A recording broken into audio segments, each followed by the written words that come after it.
Are we live? I think we're live. We might be live. There's nobody here yet, so that's fine.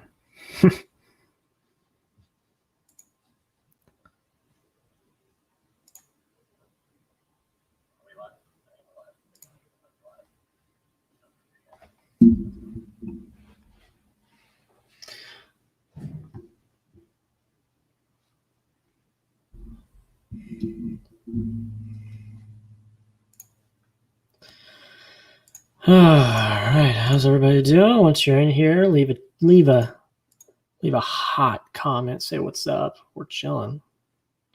Sasha's not here yet. She will be here in a little bit. She's driving back to her apartment, so she'll be here in a little bit. Say what's up. We're chilling. How's everybody doing today?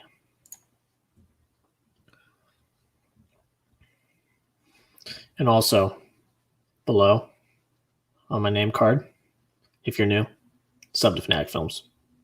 Trying to get to 800. Come on, let's do it. Want to get to 800, want to do that. I think we can hit it. How's it going, everybody? Hope you all are doing well. First stream I've done since the Oscars, which was crazy because that was the day before I started my job, and now I'm more than a month into my job, which is crazy.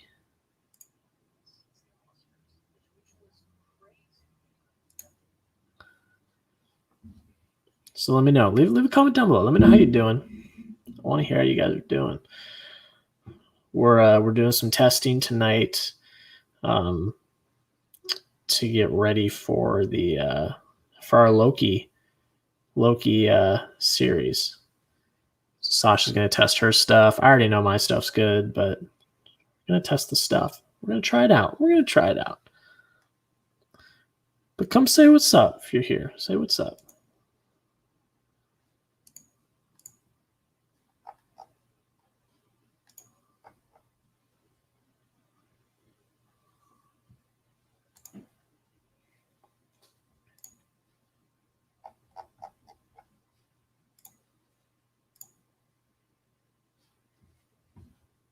Let me know what you guys been watching. Let me know what you guys been doing.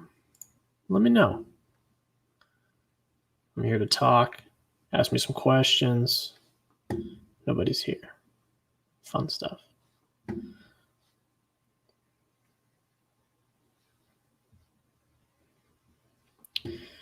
What am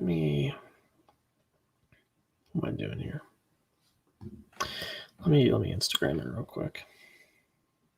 I'm gonna gram it up real quick.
Sorry, everybody. If you're watching this on replay, I'm really sorry. I'm trying to just get the audience in and build up, and I'm Instagramming right now so that people know that I'm live. So this is not the most fun for you people on rewatch. I apologize. But you got to do your due diligence. You got to get that social game on and you got to do it. I got to make sure that I sound good. Let me make sure I sound good because it doesn't sound fantastic on the.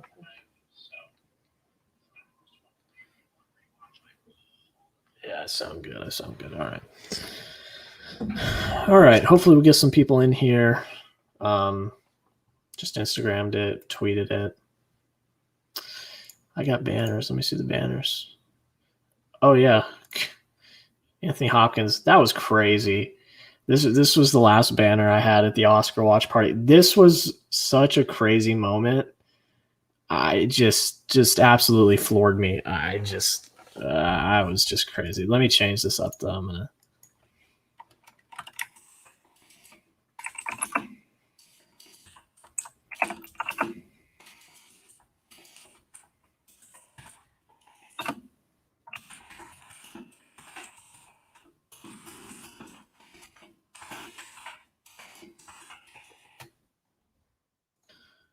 All right, do that.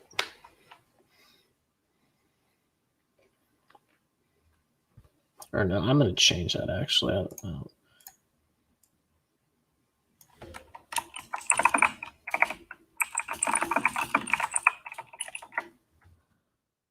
Do that. There we go.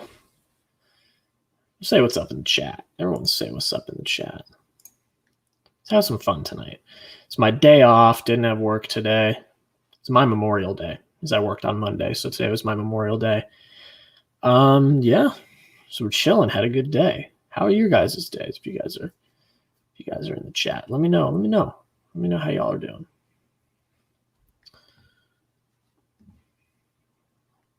Get more people in here. People say what's up. All right, people are coming. Say what's up. Say what's up if you're in here. Got any questions? Let's talk about some stuff. The Eternals trailer. Oh my God. That was incredible. I mean, I already did a video on that, but I haven't talked about it live. That was absolutely insane. Seeing the Conjuring 3. Hi, Mom. Thanks. Seeing the Conjuring 3 Friday night. Review will go up on Saturday. What else? What else is coming? I got a lot of videos coming to my second channel, my Fanatic Films Plus. Those are coming. I got some reviews, some older reviews like Mortal Kombat. I just edited today. What else is coming? I don't know. Cool stuff. Movie Drafts will be back next week. Oh yeah, this is my first live appearance since my big dub on Movie Drafts, which is great. But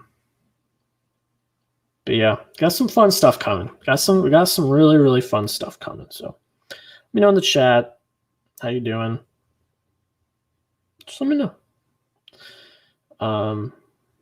Today's a good day. Good day off. Go back to work tomorrow. I'm off again on the weekend. It'd be cool. And if you're here to see Sasha, she'll be here soon as well. She got caught in traffic. But she'll be here soon. So we're chilling. We're chilling for now.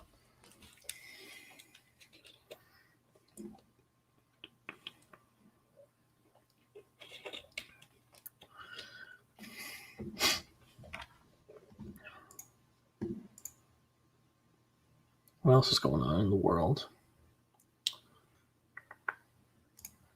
Trying to look back at my tweets. I haven't really sat down and talked movie news in a while. Jonathan Majors co-starring in Creed 3. That's pretty crazy. It's going to be the villain. Well, he's in talks. It's going to be the villain. That's pretty crazy. Got Loki behind the scenes this morning, which is going to be fun. Me and Sasha will be talking about Loki tonight.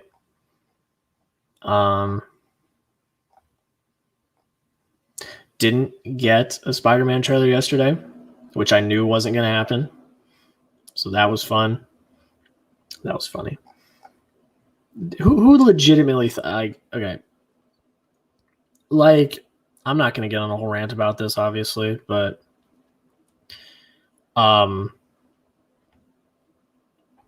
like, why? like the tweeters and the talkers. I tweeted about this, and I'm not going to get into the whole thing about it, but like,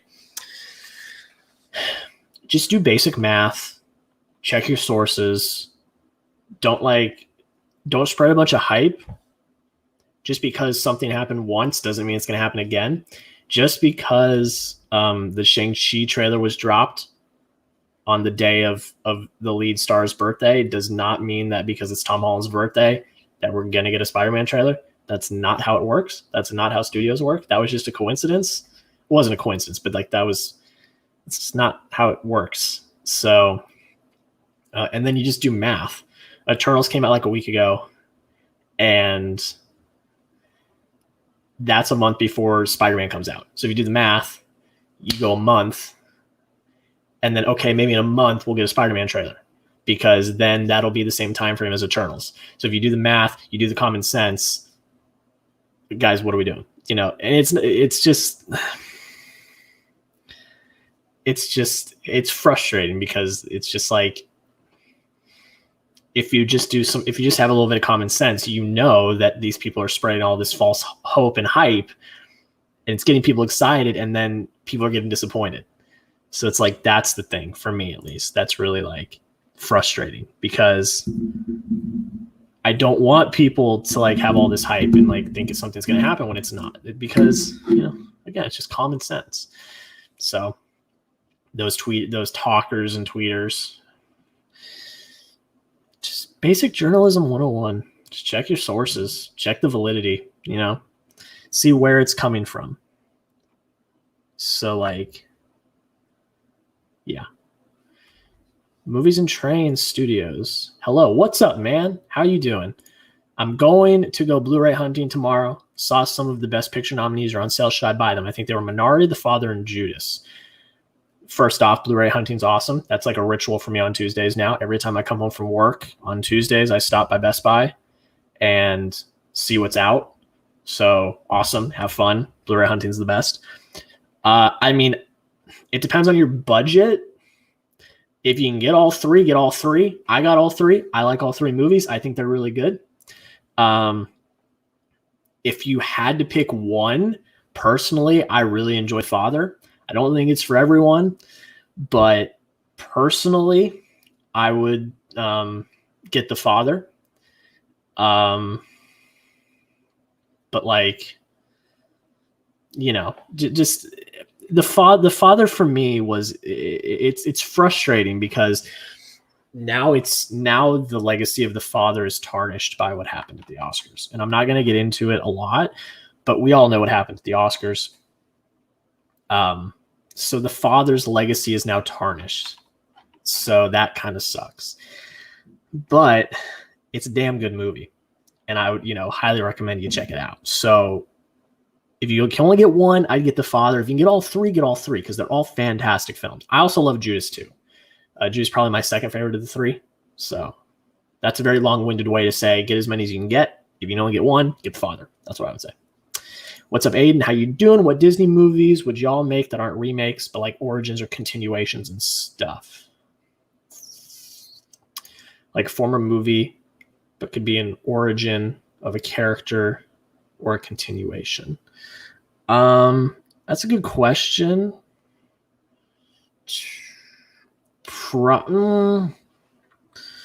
Probably like, well, I would say Buzz Lightyear, but we're getting one next year with Chris Evans as Buzz Lightyear. So that's happening. Maybe like Woody. I don't think we really have like a Woody's Roundup like type origin for Woody.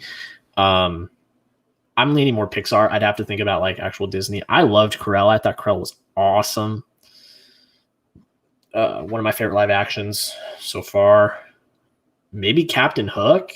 That'd be kind of cool to see like his origin. I know we kind of saw like this one. This is really grasping for straws, and this is never going to happen. But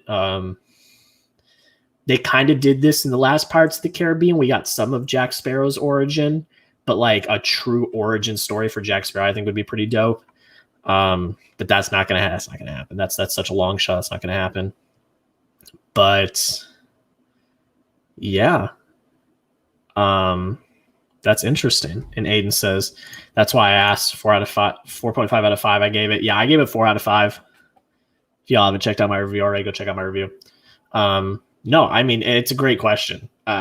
Because that's what I said in my review. Again, if you haven't seen it, go check it out. Is that this was a formula that Disney should continue to do because it was good. I think the problem with like the ones that came out the last few years, like The Lion King and Aladdin, which I enjoyed Aladdin personally, I really enjoyed it, but like especially The Lion King is probably the main culprit of this, is that it's a shot-for-shot remake and it doesn't add anything, and it doesn't have as much heart as the animated, which I can kind of agree with. I enjoyed it because it's still The Lion King, so like, you know, I enjoyed it for what it was, but you know, some of the criticisms are true, and also it's the whole argument, which I don't really completely agree with, but like at the same time, sure. Why are you just remaking something shot for shot? It's like a money grab. I don't fully agree with that take. I think it is new. It is different. It is the same movie, but it is in live action form with real looking animals. Because back in like 94, when The Lion King came out, there was not the technology yet to make a live action version. Now there is technology to make it look real. So they did it, and I think it looked great. It looked stunning, and I think it still had the charm of The Lion King. I don't think it was as good as the original with that. I don't think there was as much emotion or heart, but I mean, what are you going to do? I don't know. I think what they've done with Cruella, you keep that formula going. You keep the origin. You make it dark. You make it gritty. You humanize the characters. You humanize them, but you don't have to like them at the end. Like, that's what I keep pushing home when I talk about this movie. Like, spoilers for Cruella. You don't like Cruella at the end. You don't redeem the character. I know, like, one of the biggest things that people were worried about, with Cruella was that, oh, they're going to redeem this character that's done so much bad. I can understand that. But you don't at the end. Like, you still don't. Like, you know the path she's going to go down. You know, she's not redeemed at all. But you do humanize, you know her origin, you know where she came from, you know why she is what she is. That's the template they need to go for. Like, that's the template they need to go for. They need to go for the let's humanize, but not completely redeem. Because we obviously know where Cruella de Vil ends up in the end, because you've seen the animated. So you know she's not going to be a good person really in the end. But that's kind of the thing. Your chat's not showing up, Aiden, but I can see it over here because I have the actual chat. You said you're going to go watch Shooter, but you want to get a question in. But enjoy Shooter. It's a good movie. I enjoyed it. So thank you. Thank you for hopping on and asking a question. Thank you. I don't know why it's not popping up in my Streamlabs. I'm going to try to refresh. If I go down for a sec, I'll be right back. I'm going to try.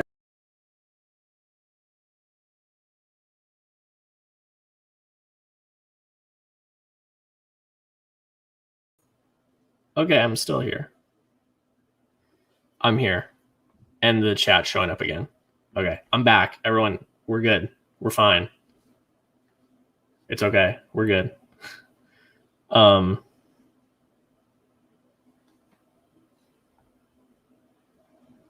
But yeah, that's the whole thing about Cruella for me. It's just like, you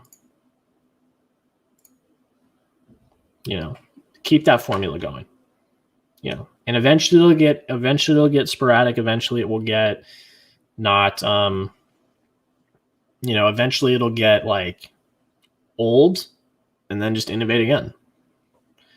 You got at least a decade or so probably of leeway to figure out another idea. So until then, run with this formula and then just figure out a new idea as you are as you've got that leeway. But Corel is cool. I liked Corel a lot. I really did. It's in my top 15 of the year. But I've seen a lot of movies this year. A lot. Too many. A lot.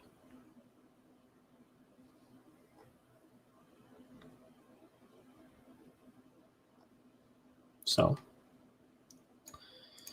I don't know why I'm not seeing chat, which is making me really annoyed.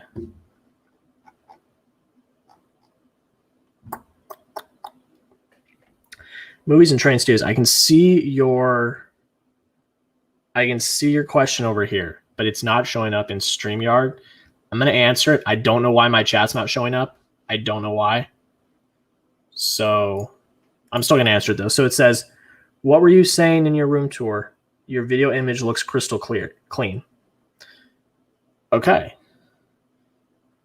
So you have not watched my setup tour yet then. Because I've upgraded my camera now. And I went through it in my setup tour, which came out, did that come out today? Maybe it came out, I think it might have come out today. Which, okay, so then obviously you may not have, and that's fine. I'll go over it right now. So I upgrade. So I was on a webcam for a hot minute, just for a bit. But I figured out finally, and a lot of like full-time stream. Oh, here, that took forever. So like streamers have been doing this forever. Like this isn't anything new. But I figured out how to make my DSLR, the camera that I use for my video, like my regular videos, I figured out how to make that my webcam. So my Canon 80D that you guys have seen before is plugged into my computer. So yeah, you did watch the vid. Video quality is great. Hey, thank you. Thank you. I'm glad.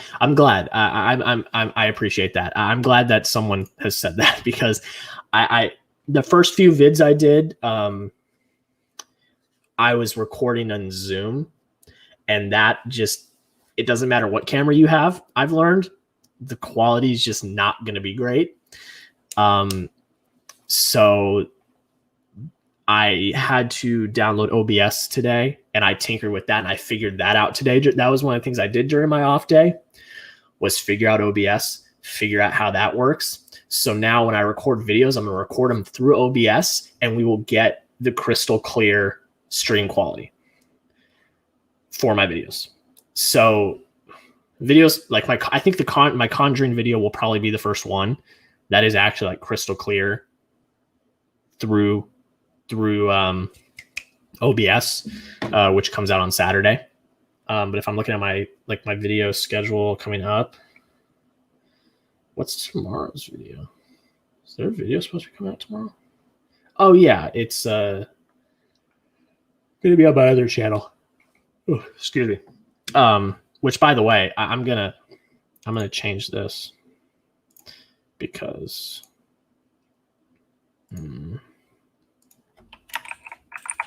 go subscribe to my other channel, Fanatic Films Plus. Let me get the link, because I'm gonna start putting more reviews out on that channel. Yeah, I'm gonna I put out one review a little while back.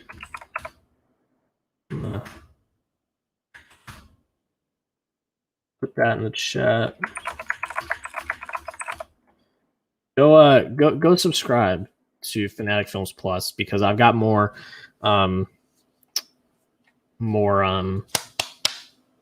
reviews coming. I got one tomorrow. Tomorrow there's going to be one on Fanatic Films Plus. They're not going to be a video on the main channel. It's going to be on Fanatic Films Plus. I don't want to overlap. The thing I don't want to do is overlap videos on both channels on one day. So when a review goes up on FFP, Fanatic Films Plus. That's the only video you're going to get for the day. So go over there, subscribe over there, because on the days when I'm posting over there, I'm not posting here. So go over there. Go over there, and tomorrow I have a review coming out over there. And the reason why why it's not coming out on my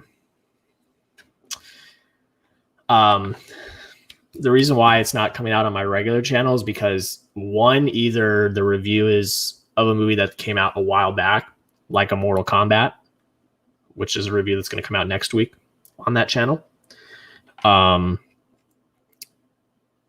So like ones like that, or small movies. So like tomorrow I have a review coming out of this movie called Finding You. I'm sure you guys have seen some of the commercials for it. It's like some rom-com that's like based in Ireland. It's a very small movie. A lot of people don't think it's that good. I personally really enjoyed it. So I have a review coming out tomorrow on my other channel, because it's just not a big movie. So it's just not going to come out. Movies and Trains said, I'm already subscribed. Hey, thank you. Appreciate it. Stranger Boy, what's up? What's up? How you doing? How is your day going? How are you doing? If you guys are hopping in for Sasha, she'll be here very soon. She got caught in some traffic. So she'll be here soon. But she will be here. We will be talking about Loki. We'll be talking about all the stuff we're doing. She'll be here soon. So stick around. Don't leave. She'll be here soon. Who won movie drafts this week? Well, we didn't have one this week, just because scheduling conflicts. But the last one we did, your boy took it home, broke the streak. I'm 1 in 7 now. Let's go. I was very happy about that. It really came down to, if I didn't win that one, I literally thought it was like collusion for me not to win, because I had Endgame, Empire, and The Lion King as my first 3, and I'm like, how not, you know? So I would have thrown a fit if I didn't win. But that was very. I feel good now.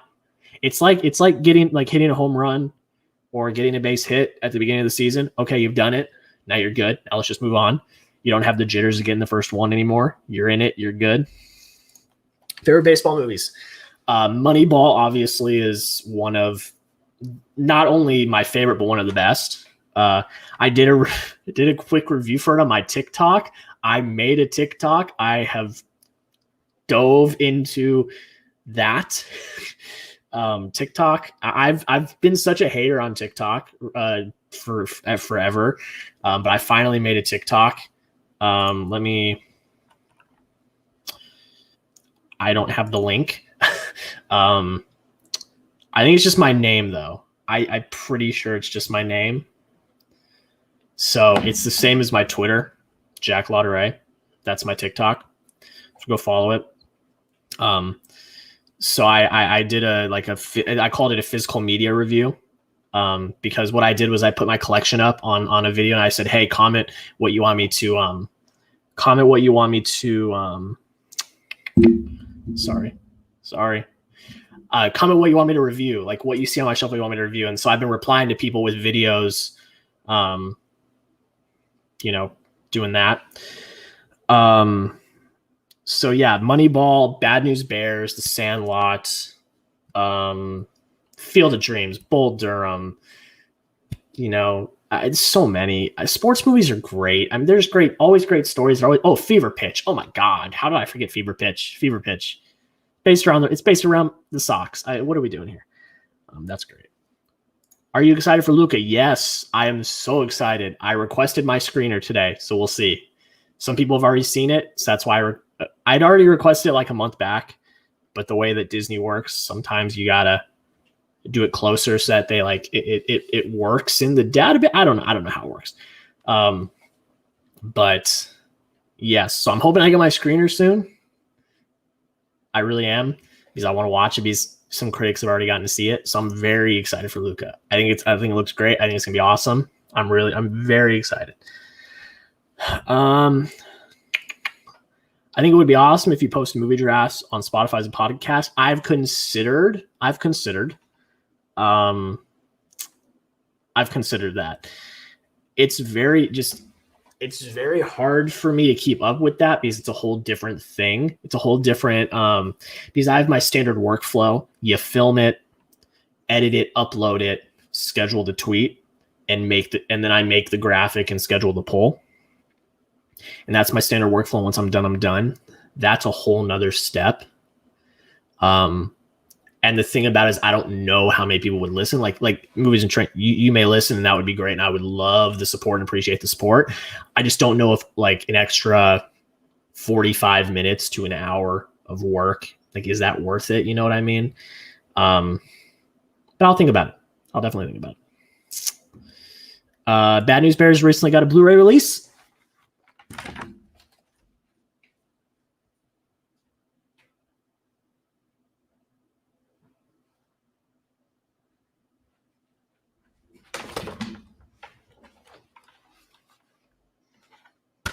Yes, I know it did. I know. Yeah. It's a great movie. I love that movie. It's a classic. His favorite pitch, the one with the talk show host guy. Yes, Jimmy Fallon, and whatever her name is. What is her name? I'll look it up. I kick myself when I see it. Drew Barrymore. Yes. Fever Pitch is the one with the talk show host guy, Jimmy Fallon. I love that movie so much. I love that movie. It's so good. Great rom-com based around baseball. Could you ask for anything more? I mean, honestly, could you ask for anything more? A rom-com centered around baseball, and it's centered around the Red Sox. I mean, it's absolutely perfect. Have you seen the 2005 Bad News Bears? I've seen parts of it. I don't think I've seen it all the way through. Definitely not as good as the original. The original just has that magic to it, you know? It's just better. The performances are just really good. It's just not as good. But I've seen parts of it. I don't think I've seen the entire thing. If I'm being completely honest, I don't think I've seen the entire thing. But yeah, I mean, we're chilling. Let me know any other questions you guys got. We're hanging. We're having a good time. Jennifer, what's good? How you doing? How's your evening? I've not seen your Atlanta vlog yet, but it is in my watch later list, and I'm going to watch it very soon. But I hope you're doing well. I hope you're having a good evening. We're chilling. Everyone go subscribe to Jennifer too. She's dope. She's been on 2 episodes of Movie Drafts. And yeah, go check her out. She's awesome. Have you seen the Bad News Bears sequels? Again, same thing as like the 2005. I've seen parts of them. I have never gotten invested in the other ones like I have the original. The original just has the magic. It just works. The formula works. The performances are great. The story works. So I just haven't gotten around. Like, they don't have the same, they don't have the same magic. Doing great. Thanks for all the support. Of course, Jennifer, thank you for all the support on my channel as well. It's what we do here. I love the film community. We're all supportive of each other. There's no egos. There's no drama, at least from my subsect. I don't know about others, but like from like my main friend circle and group, not any drama at all. Most underrated movie. I'd have to look at my Blu-ray shelf to think about this because there's a lot of bad movies that I really like. Let me go over to Letterboxd and just everyone go follow me on Letterboxd, Fanatic Films. Let me go over to Letterboxd and just take a gander because I don't know. I genuinely don't know. Let me take a look real quick. I'm going to sort by my highest. Well, one that's going to be highly underrated that hasn't come out yet is called Recovery. It's a film that I saw this year at South by Southwest. Absolutely brilliant film. It's set during the pandemic. It's a whole like it. I know people get tired and bored of the pandemic films, but this one's actually really good. It's not out yet. It's going to be underrated though. It's going to be. That's all I'm going to say. Let me think. Chef. I think Chef is starting to get a bit of a cult following, but I think it's underrated. Let me look at the curve on Letterboxd. The most average is a 4-star, so it's not like completely underrated. I think people genuinely think it's a good film, but I give it 5 out of 5. I love that film. I think it's fan-freaking-tastic. Trying to look at what I gave 5 stars and is underrated. I mean, it's just hard. I mean, all the How to Train Your Dragons, I think, are relatively loved, so I don't think that that's underrated. Well, I'm gonna bring this one up, Jennifer, and this is an underrated. I think this is an underrated one that has started to get a cult following. So watching We're the Millers earlier, and before I jumped on, I was watching The Nice Guys. Thoughts on both? I've not seen We the Millers, but I have seen The Nice Guys, and I think The Nice Guys is a heavily underrated film. It's starting to get a cult following, but that film is brilliant. It deserves a sequel. Will it happen? I don't think so, and that makes me really sad. But that film deserves a sequel. It is highly, highly underrated. That is my answer to Jennifer. The Nice Guys, highly underrated. I would say The Father, and I talked about this a little bit earlier. The Father, because of what happened at the Oscars, it's genuinely a really brilliant film. Anthony Hopkins, as much as I hate to say it because I love Chadwick Boseman, I do think he was warranted and deserved winning that Oscar because of how good he was. So I will say that that's probably going to be an underrated pick, like forever, just strictly because of what happened at the Oscars. So that's what I got to say about that. One of the most magical things about the original is Walter Matthau. Yes, of course. That's the thing. It's the charm. That's the charm of the film. Favorite non-baseball sports movies. Oh my God. Invincible is my favorite sports movie of all time. It's a football movie. By far, like my favorite sports movie of all time. Let me think. I don't know. God, what other sports movies are there? And we're going to do a sports movie. I'll just say we're going to do a sports movie draft eventually. We're going to. I mean, Invincible is like that's my favorite. So I'm going to just stay with that. And as I come up with ones, I will continue. An idea for movie drafts, cult classic movies. Yes, the only problem there is what's the definition of a cult classic? People could take that very subjectively, very different ways. So that's a great idea. We'll have to workshop it and really make some rules around it. And that would be a big one where the veto probably will be in play. That's a good idea. Need to keep an eye on Recovery? Yes. I think you'll love it, Jennifer. It's such a good movie. So good. It was by far my favorite movie of South by Southwest. It was by far my favorite movie of South by Southwest. It's my number 2 favorite movie of the year, behind Mass, which is another movie that hasn't come out yet, that I saw at Sundance. Absolutely fantastic.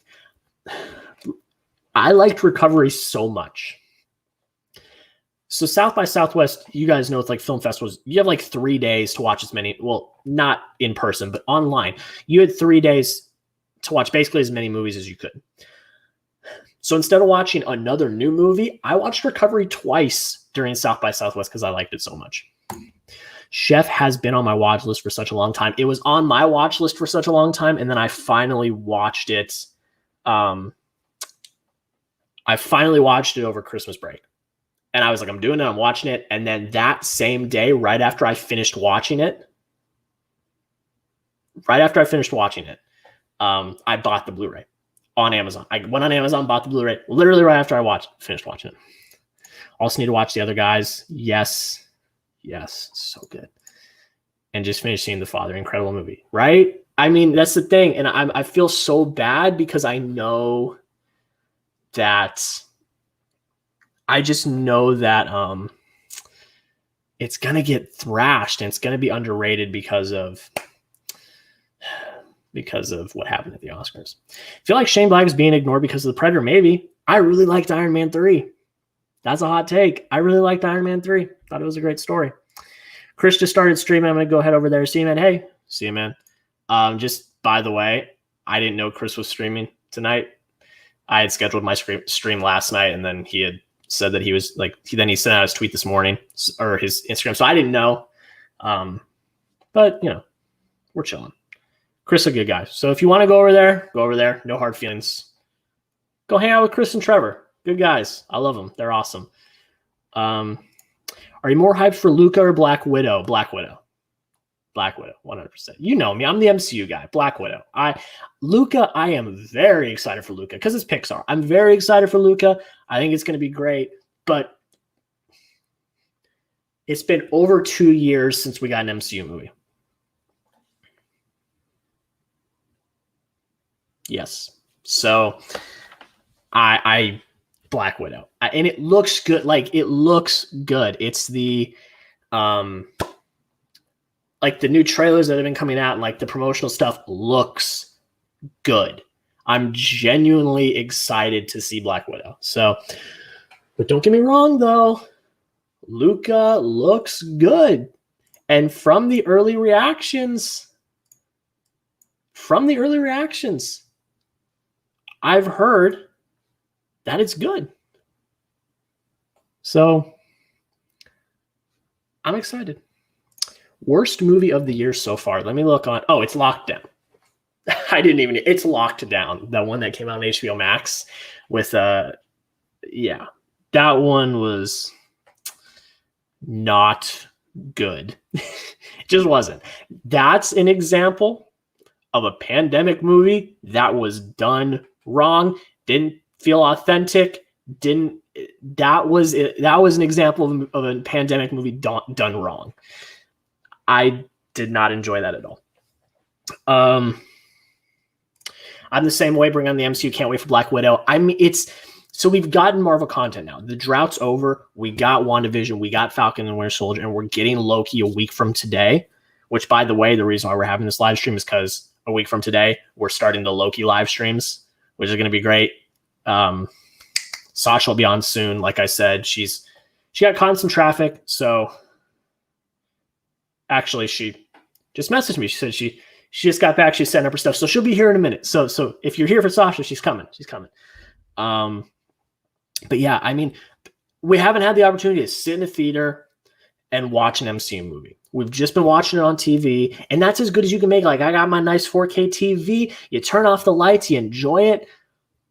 But nothing beats the MCU experience.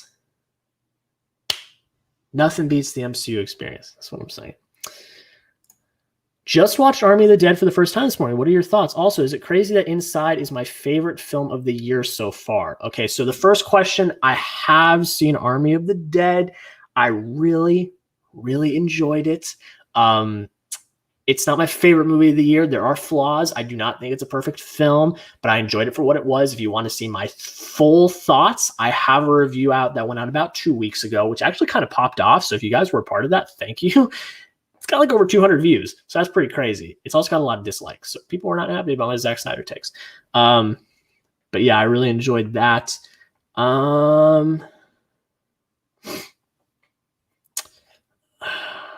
Sorry. And then is it crazy that Inside's my favorite film? No, I do not think that's crazy. It's not mine, but I've seen over 70 films. No, I think it's over 80 now. I think I've seen over 80 2021 releases. So I just have, I've just seen a lot. But no, it was an experience. I really enjoyed it. I didn't know what I was getting into because that was my first Bo Burnham experience comedy-wise. Like, I've seen 8th Grade. I think he's fantastic as a director. I saw him in Promising Young Woman. He was great. This was my first experience with Bo Burnham with comedy. Absolutely fantastic. Absolutely fantastic. So no, I don't think that that's crazy at all, because I think it's really good. And I don't think you're alone. I think a lot of people agree with that. What non-Marvel films are underrated? MCU Marvel films. He says, thinks Daredevil from 2003 is underrated. I don't know. I haven't seen a lot of non-MCU Marvel films. And the ones I have seen that I like, I think are rated fine. Like, I like Spider-Man. I like Spider-Man 2. I like Into the Spider-Verse. I like Logan. So I don't really know. I just need to see. I need to see more. So I don't know. It's fair. I've been a fan of Bo Burnham since his YouTube days. I even watched his show on MTV, and not enough people talk about. And I loved Inside. Hey, that's good, though. I like that, because you've been committed since day one. You know who he is. You know what he's about. And you experienced that. Like, that's awesome. So I'm glad you enjoyed it. It's fantastic. It's fantastic. It's great. Even for me, being like, like popping my Bo Burnham chair. That sounds wrong. But like first experience with Bo Burnham is comedy. And I really enjoyed it. It's not what I expected at all, but I really enjoyed it. Have you watched Willie's Wonderland? Yes, I have. What an experience. I was talking about experiences with Bo Burnham. What an experience that was. What an experience. You want to check out my full thoughts? I have a review. It came out about a month or so ago. Maybe a little bit more than that. It was definitely longer ago than that. But it's crazy. You go from, for me at least, I went from, so I saw a film that he was in at Sundance. So I go from seeing him at Sundance, where he is yelling the word testicle in the film. I go from that to him not saying a single word, and I still loved every second of it. Absolutely fantastic. It was so great. Do you play video games? Yes, I do. I haven't had a lot of time recently because I've been working, and then when I'm not working, I'm either watching movies or making videos. That's kind of what I've been doing. But yeah, I got a PS5. I don't know if you were following me on Twitter like last September during the whole trying to get a PS5. It was a journey. If you followed me on Twitter during that time and you followed that journey, you're a real one. So I finally got a PS5 a few months ago now. So I've had a PS5. I still have my Xbox 360. I play NCAA Football 14, like everyone. I play the show. Call of Duty is my main. I love esports. Call of Duty is my main esport. And it's crazy. I will say this too. One part about living in Texas now. So my favorite esports organization is Optic Gaming. People know that if you follow me on Twitter, you follow me on social media for a long time. Optic Gaming is by far my favorite esports organization. They are headquartered like 3 miles down the street from where I live. Like their headquarters and where they play out of. It's like 3 miles down the street from where I live, which is absolutely crazy. It's just so cool to be around there. It's just awesome. But yes, I do play video games. I love video games. It's another way to escape. I love movies, but sometimes I want to actually play something, have an objective and really play. And that's video games. I love video games. I love like most forms of physical media. Like I just love them. You should definitely check out some of the other comic specialists. Yes, I am. That is like something on the top of my list this weekend when I'm off. Like today, I was off today. So that's why I'm streaming tonight, is because I had an off day. But this weekend I might. I don't know. It depends on what other stuff I got to do. But yeah, I'm looking forward to it because he's funny. I think he's great. I said it again. Plugging my TikTok. I'm also doing short bite-sized reviews on my TikTok, like 1 minute reviews. So I did a 1 minute review on Inside on my TikTok. And I said he's just a tour de force in entertainment right now. It's just incredible. Howard the Duck is one of my favorite non-MCU movies. I haven't seen Howard the Duck, but I've heard it is great. Kind of memeable, but also great. I'll check it out eventually. I'm trying to see as many movies as possible before I die. So that'll probably be one that does come across my screen at one point or another. Favorite Call of Duty games? I mean, Black Ops 2, Modern Warfare. I mean, the ones that everyone say, but I mean, it's pretty easy in Call of Duty to kind of be subjective and just be like, these are the best games.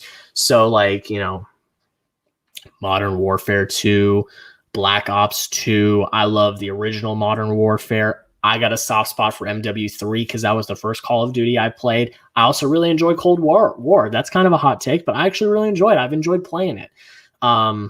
Unpopular opinion, I like Call of Duty Ghosts. I don't think that's that unpopular anymore because I think, especially in the esports realm, people are really sleeping on like they were sleeping on how good of a game it was from a competitive standpoint. Like in the off season, people were putting on like throwback Call of Duty Ghost tournaments because of how playable that competitive, like the competitive was. And I've gone back. I don't really anymore because the servers just aren't great because it's an older game, but I love that game. I don't think that's an unpopular opinion. I think it's fantastic. And our special guest is here. We're bringing her in right now. Sasha's here. Hey guys, can you hear me okay? I can hear you. Jack, I'm so sorry I'm so late, but thank you so much for having me. No, you're good. You're good. As long as you're here, we're chilling. We're having a good time. I'm glad you got back, didn't get in a car accident. You're good. So all good. A little bit of traffic, but that's better than an accident for sure.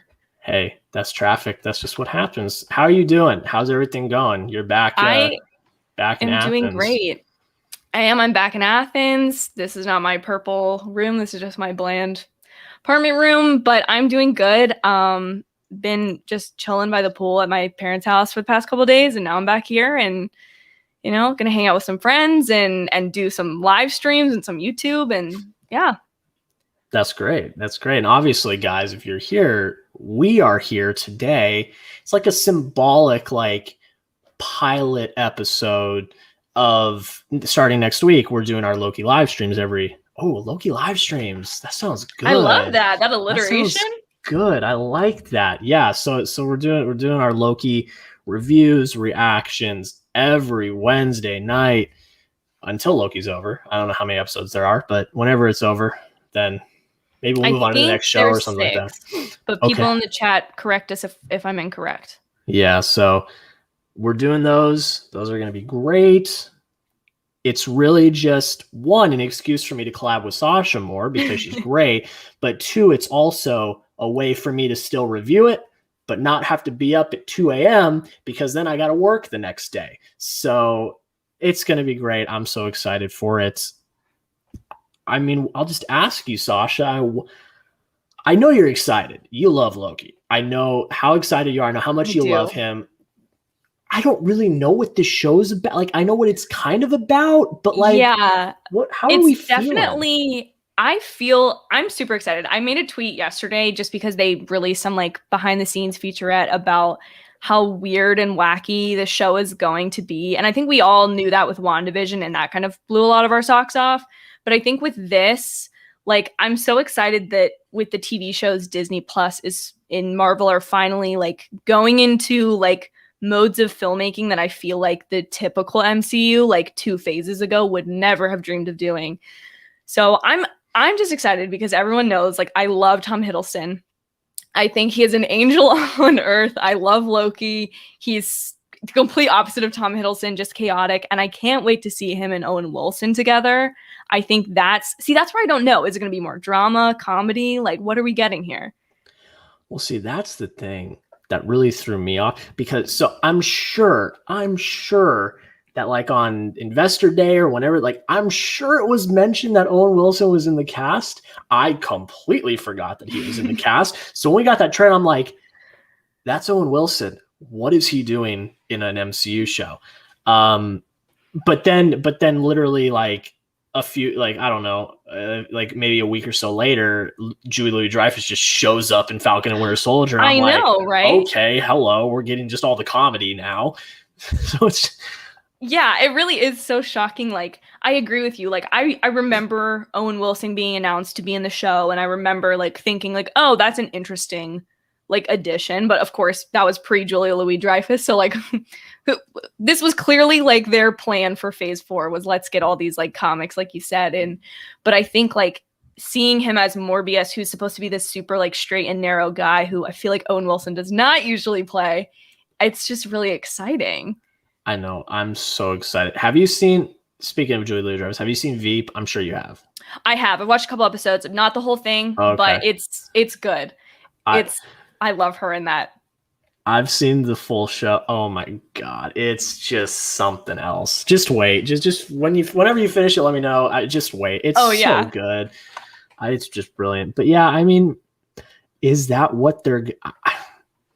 good or, you know, I don't know. I don't know.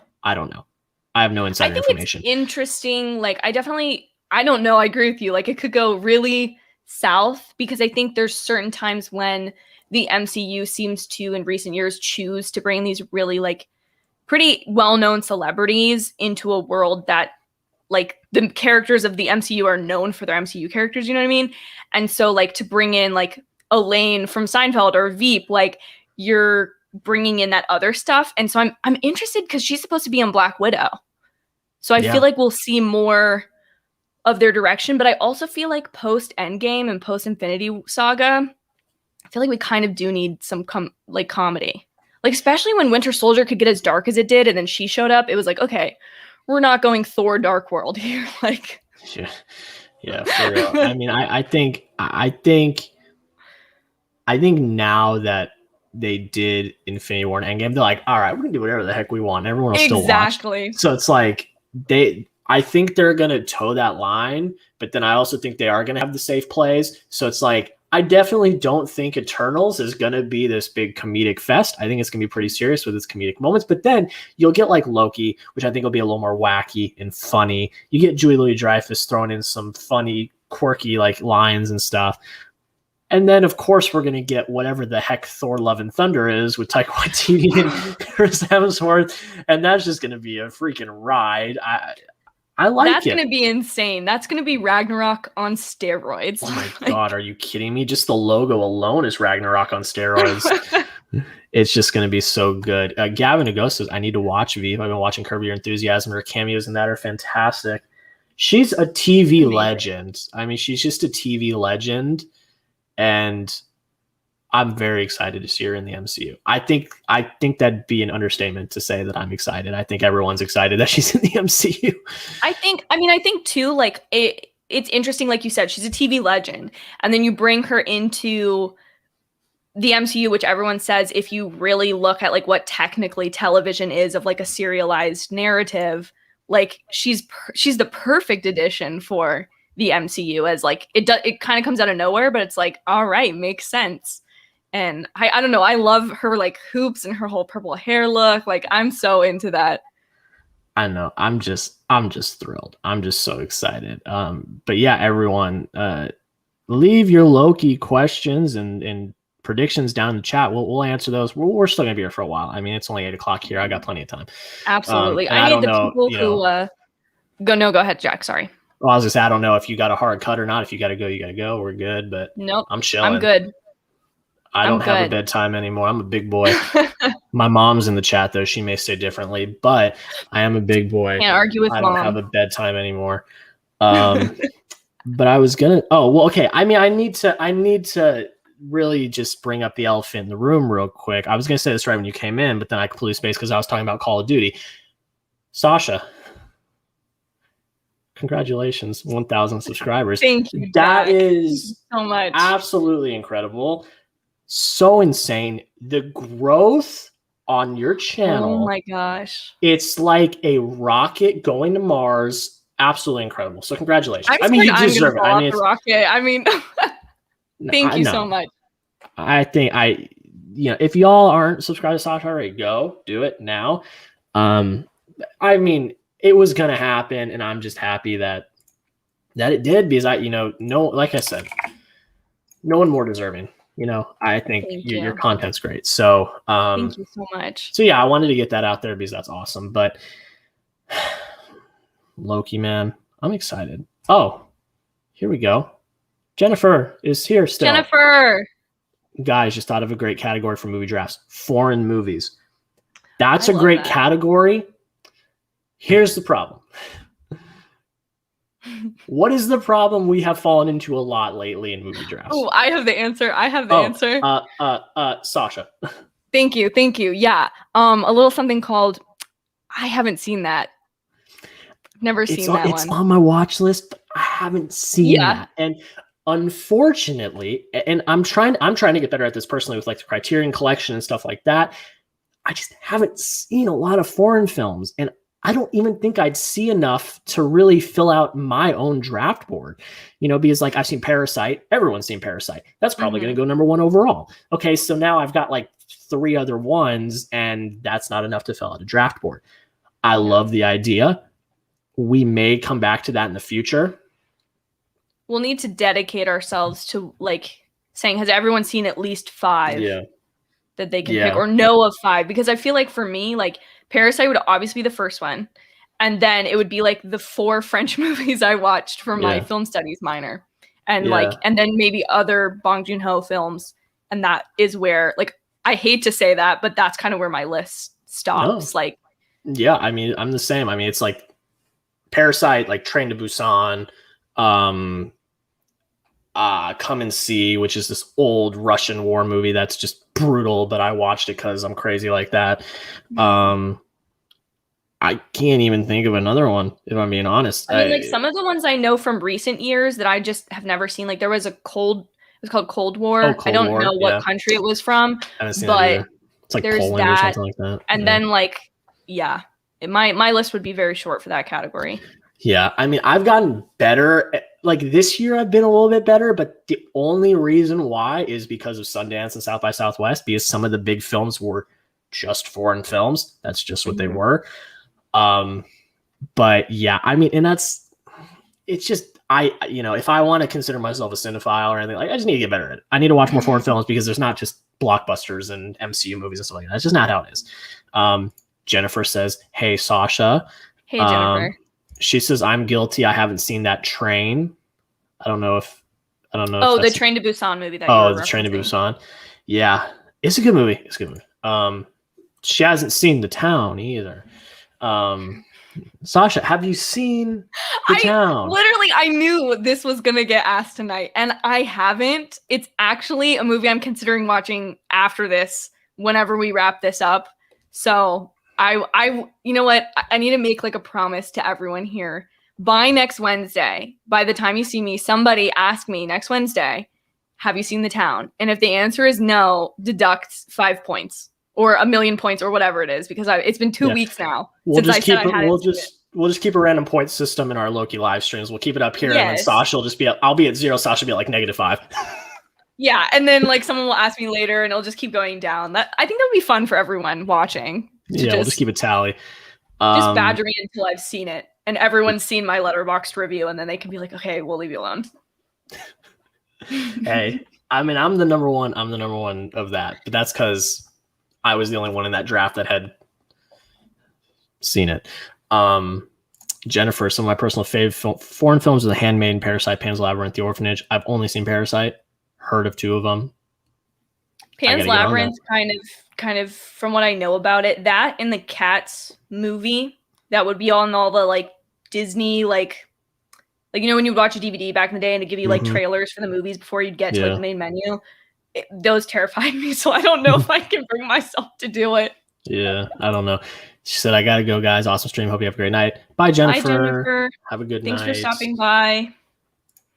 But yeah, we'll keep a town point system. We'll come up with something for that. That would be fun. But We may not even have to do that because you may watch it tonight or tomorrow night or Hopefully, something like that. yeah.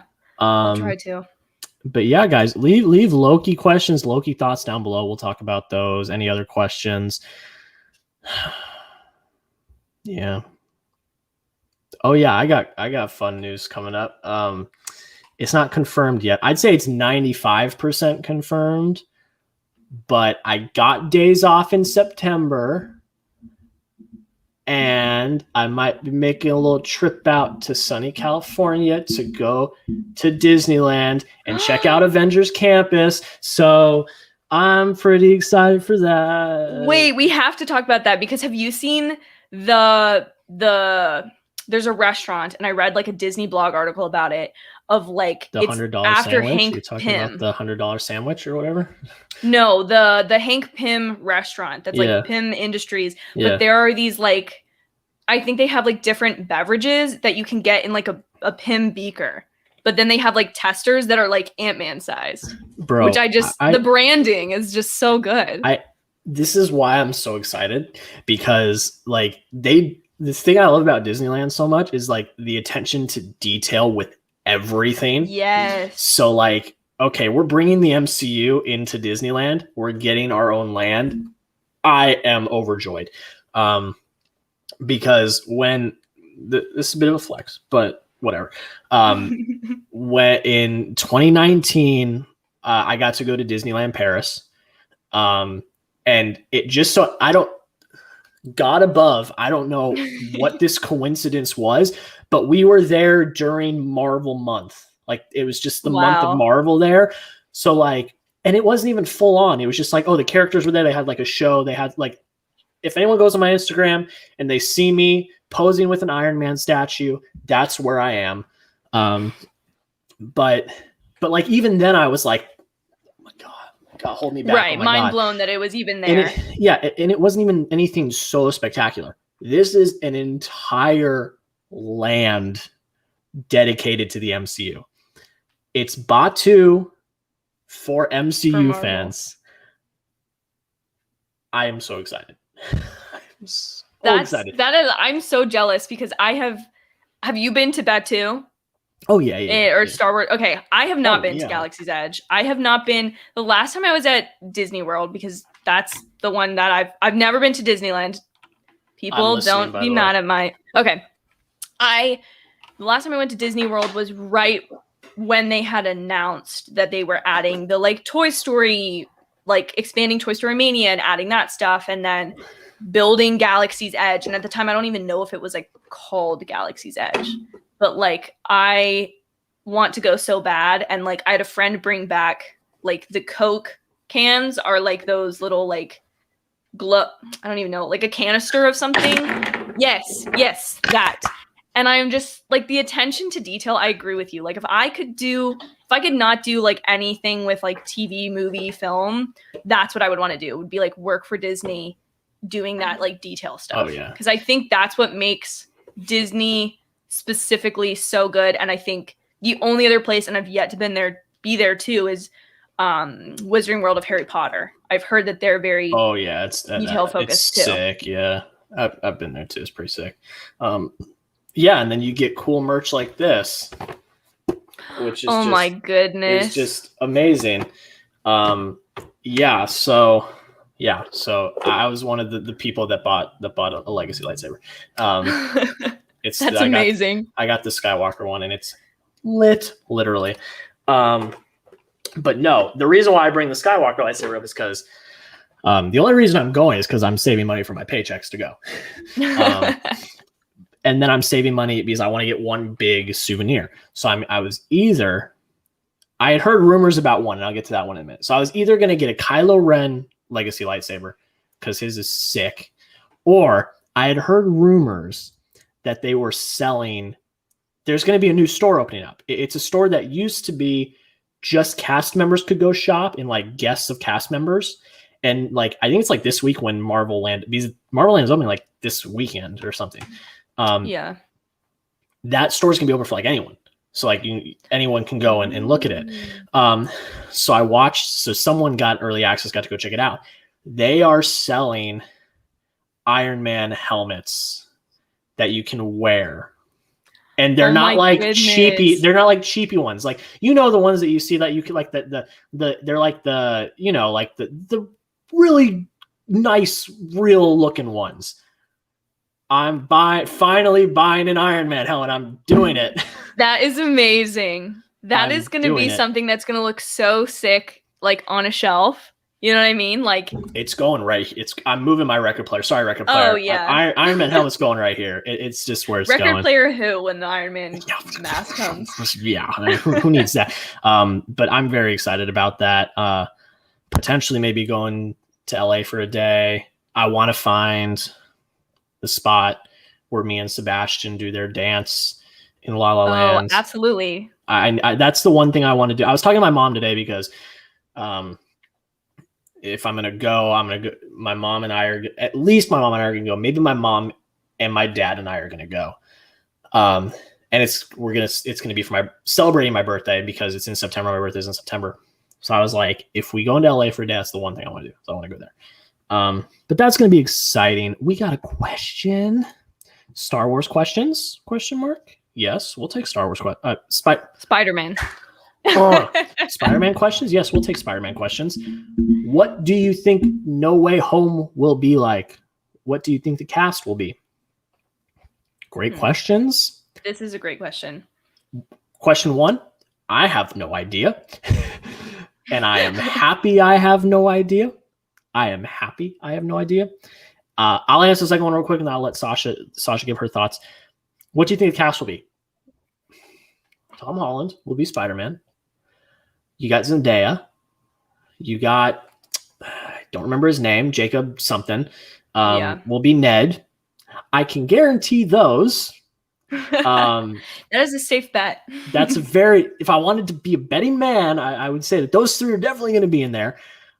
I think Doctor Strange is going to, I think that's confirmed. I don't even think that's a rumor. I'm pretty sure that's confirmed. Doctor Strange. I think that's confirmed. Yeah. Doctor Strange is going to be in there. We already know Molina's Doc Ock's going to be there. We already know Jamie Foxx's Electro is going to be there. Those have both been confirmed as well. Now you get to the other ones. And I talked about this at the beginning of the live stream as well. I'll catch Sasha up on this little rant I had at the beginning of the live stream. I am sick and tired of the tweeters and talkers, as I call them. Yes, tweeters I saw your tweet about this yesterday. As I call them. So I went to journalism school for 3.5 years. Journalism 101. Check your facts. Check your sources. And use common sense. And it's just with the trailer, and I went into that earlier.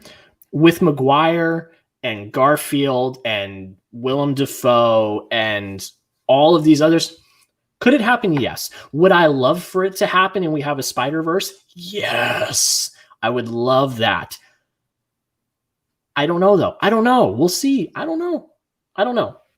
I'm looking forward to seeing how Peter Parker is going to get out of the jam that he was left in with Mysterio. I'm excited to see Doctor Strange come in and see what they do. Further than that, I have no idea. I'm going to leave the floor to Sasha, and she can give her thoughts on these questions as well. No, I pretty much agree with you. And I think I also took a journalism class this last spring. And there's also the journalism ethic of minimizing harm, which obviously this is a joke. But like people were very upset at the end of WandaVision, right? You know, Spider-Man, I think is even like a next level. And like for people, I don't know if I've ever talked about this on YouTube, but like when I first got into like Marvel stuff was 2012. So Andrew Garfield was Spider-Man. And I like I'm never letting anyone know what my Tumblr was because like it's just Andrew Garfield. Like Andrew Garfield and Tom Hiddleston was what I was into 6th through 8th grade. Like that was my special interest. That's what I was involved in. And so like obviously I would love to see Andrew Garfield return as Spider-Man. Like I was one of those people that knew after like Amazing Spider-Man 2 came out, they're probably not doing more of these, but like I want them to because that's when Andrew Garfield and Emma Stone were together. And so it was like, even more important with that. But I really don't want to theorize. And I feel like for the rest of phase 4, people are going to be theorizing about stuff. And that's just going to be a little frustrating. just because I feel like people are going to ruin it for themselves when the movie's not even going to be bad. Like, it's going to be a succinct story, but because it has other stuff involved, people are going to, or it misses to certain things, people are then going to be disappointed when they shouldn't be. Well, yeah, like if we don't end up having a Spider-Verse in this film, people are going to riot. And I'm going to be like, okay, but that was never confirmed. Like, that's the whole thing about WandaVision. Like, I really enjoyed WandaVision for what it was. I think that because at the end of WandaVision, I was like kind of lukewarm. I was like, it's good, but I'm kind of exhausted. And it wasn't necessarily because of the show itself. It was everything around the show. Yeah. You know, it was like, oh, this special engineer. Oh, it's going to be John Krasinski. It's going to be, you know, Fantastic Four. And I'm like, okay, let's pump the brakes, people. Yeah. And so like, and I fell victim to that at times. I was like, oh, Doctor Strange is showing up. It's going to be lit. But that's as far as I ever went. I did not get any further than Doctor Strange, which now reports have come out that originally he was, and they cut it, which I'm sorry, Kevin Feige. What are you doing? Why did you do that? Kevin, come on. Kevin, give the people what they want. It's been 2 years. But I think too, and tell me, Jack, if you feel the same way. I think since the Disney Fox acquisition was like talked about, was being reported, and now since it's gone through, and now that the Infinity Saga is over, people, every time a new Marvel thing comes out, with the exception of Black Widow, just because we know where that falls in the timeline, people are banking on it being multiverse, like blah, blah, blah, blah, blah. I think that was obviously the tease that they were getting out in WandaVision, and I know a lot of people got like really upset about that.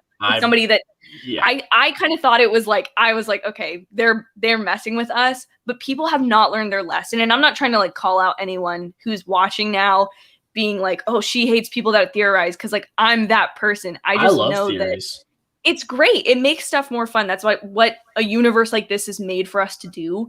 But guys, we got to stop banking on everything being multiverse, going to bring in X-Men, going to have everyone involved in it, because while yes, it makes sense. Like, I was pretty convinced in that New York scene in Falcon and Winter Soldier. I was like, explain to me why Spider-Man wouldn't come like for this. Like, why wouldn't he be involved unless he's still in hiding? And I'm sure that will be explained later because it's in New York. Like, that just, I thought when that van went over the side, he was going to be the one to save it, not Bucky. And so, like, that would have been pretty dope. I'm sorry to interrupt. I hadn't even thought about that. That would have been freaking out. I would have been like I thought a web was going to come down and like scoop it up, and it didn't. And then even further, it's Tobey Maguire Spider-Man, and we're freaking out. But like, I saw something today, another tweet, which to me, this makes even less sense just because of the negotiations the studios will have to make something like this happen. It was a still that someone had altered from Into the Spider-Verse. So it was Miles Morales, but someone had added a like December 17th, and they were like, guys, this was in the movie, or like they just released this and this is getting leaked. And I was like, I don't know what the context was, but again, it was one of those situations where like people are falling for anything on the internet just because they want it to be so bad. And I'm like, if Tobey Maguire and Andrew Garfield are not like in that movie, people are gonna lose it. And it's not gonna be like, I don't know. I just feel sad for like Tom Holland, that like, I think he's been a great Spider-Man, and I think people are like just desperate to have this multiverse that they're not even gonna appreciate that this might be the last time we see Spider-Man for a while, you know, because like his contract I think is up after this movie. Not that he won't do more, but like he said he wants to take a little time off. So like, yeah, I mean, it's so fun. This situation has been so funny, and it's bled over into like work. Like, I've talked about it at work now. This is what I said at work, and it actually got a chuckle, because I'm still in like news, but it's sports. It's not entertainment. And I was like, because they had seen the same tweets that you'd mentioned about me being like all mad at the tweeters and talkers. And I was like, look, this is what it comes down to. I said, these people are banking on all of this information, and their sources, just trust me, bro. Like, that's their source. Their source is just a guy saying something and him being like, yo, bro, trust me. Right. And wanting to believe it. So you use it as fact. So you use that as fact. Bro, trust me is not a reliable source. It's kind of the same as like, I don't know if you're like into this, but I watch a lot of Cody Co, and he's been talking a lot about how like all those, oh my gosh, like with all these like the crypto and stuff. Yeah, with crypto, that it's like parentheses, like this is not financial advice. Like that's what it, like bro trust me is in like the entertainment space. Like no, I know. It's like it's so funny. Like because I watched one of his crypto videos, I think last night or something, and he's like, yeah, they're like, this is not financial advice, but come on. Would I be doing this? No. Me, super rich person, would I be investing this if this wasn't smart? No. I know. But like, it's not financial advice. I know, but that's what it comes down to is like, they're like, oh, some guy that works at a movie theater in Brazil is like posting a picture that obviously does not look real and is like, oh, I got the trailer. And it's like a guy that doesn't have an avatar on Twitter, nothing. And then people are like banking on it as it's like the Bible. It's like, this source is kind of sketch. I'm not going to lie. I think the one thing I've realized about Twitter that like, it's just so extreme in the sense that people are mad about stuff. They'll find anything to be mad about, but they'll also find anything to believe. And it's like, guys, like save yourselves, like get a little bit of media literacy in there and be like, maybe I shouldn't trust this person on Twitter that, like you said, doesn't have any followers, doesn't have an icon, but like supposedly has the No Way Home trailer. It's the bro, trust me. No, I mean, I can understand it. Like, yes, I get excited when I hear, oh, there's a potential scoop. Oh, but the difference is, for me at least, one, I don't ever get my hopes up until I see what the actual source is. Mm-hmm. And I always check the source. If it's not a journalist that I trust, an entertainment journalist that I trust, or if it's not one of the trades, if it's not a Variety or a Hollywood Reporter or something like that, if it's not one of those, sorry, no, it's just not happening. So I never get my hopes up. And that was something I fell victim to in WandaVision. I was like, oh, yeah, maybe it is. Maybe it is. Maybe that is Quicksilver. I was on the Quicksilver hype train.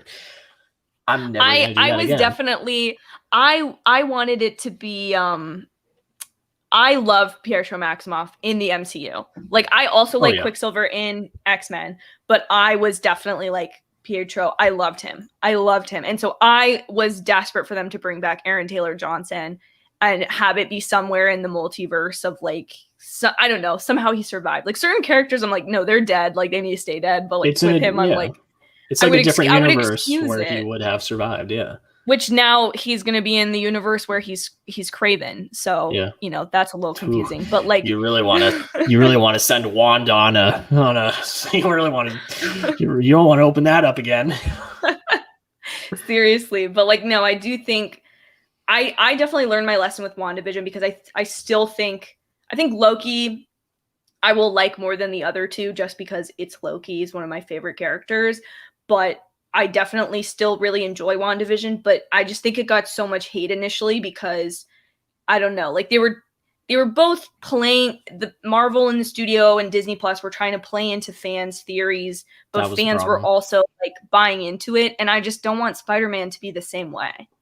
Because I think it's going to be a really great, unique movie, but people got to let it do its thing. The great difference between WandaVision and Spider-Man is that the actors and people involved are doing the exact opposites of what like Elizabeth Olsen, love her to death, love Paul Bettany to death. You guys are the worst. Just saying. Whereas you got Andrew Garfield being peppered and asked so many times. Yes. And he's like, bro, I haven't not gotten a call. I have not heard anything. I am not in Spider-Man. And Emma Stone in the same thing. The same thing. If he is in Spider-Man, the man deserves an Oscar, not for Spider-Man, but for his performance. I was going to say the same thing about Emma Stone too, because she's doing this because it's like said that she's going to be in it too, and they're like, nah, and I'm like, good, do that. Tell me you're not, so that when you are, I am hyped. I am surprised, or I'm not disappointed because I trust Andrew Garfield and Emma Stone, but if it turns out they lied to me, I'll be okay with that too. I'm just not going to be okay with somebody else telling me they're in the movie, buying into it, and then them not. Yeah. And then if they really are in the movie, they need to walk their butts up to Tom Holland and be like, hey, we're going to your trailer. You take notes on how to not spoil a movie. This is how you keep secrets, Tom. Okay. Tom, open your notebook. This is how you do it. That's great. Look, long story short, I'm excited for Spider-Man. It's my most anticipated movie, not just of the MCU, but this year. I did my top like 15 at the beginning of the year. Spider-Man was number 1. It's the potential. It really is the potential, and having it. I mean, even if it's just like an on the run movie, but with Spider-Man, like who doesn't want to see that, you know? Just him getting out of this pickle and being with Ned and MJ.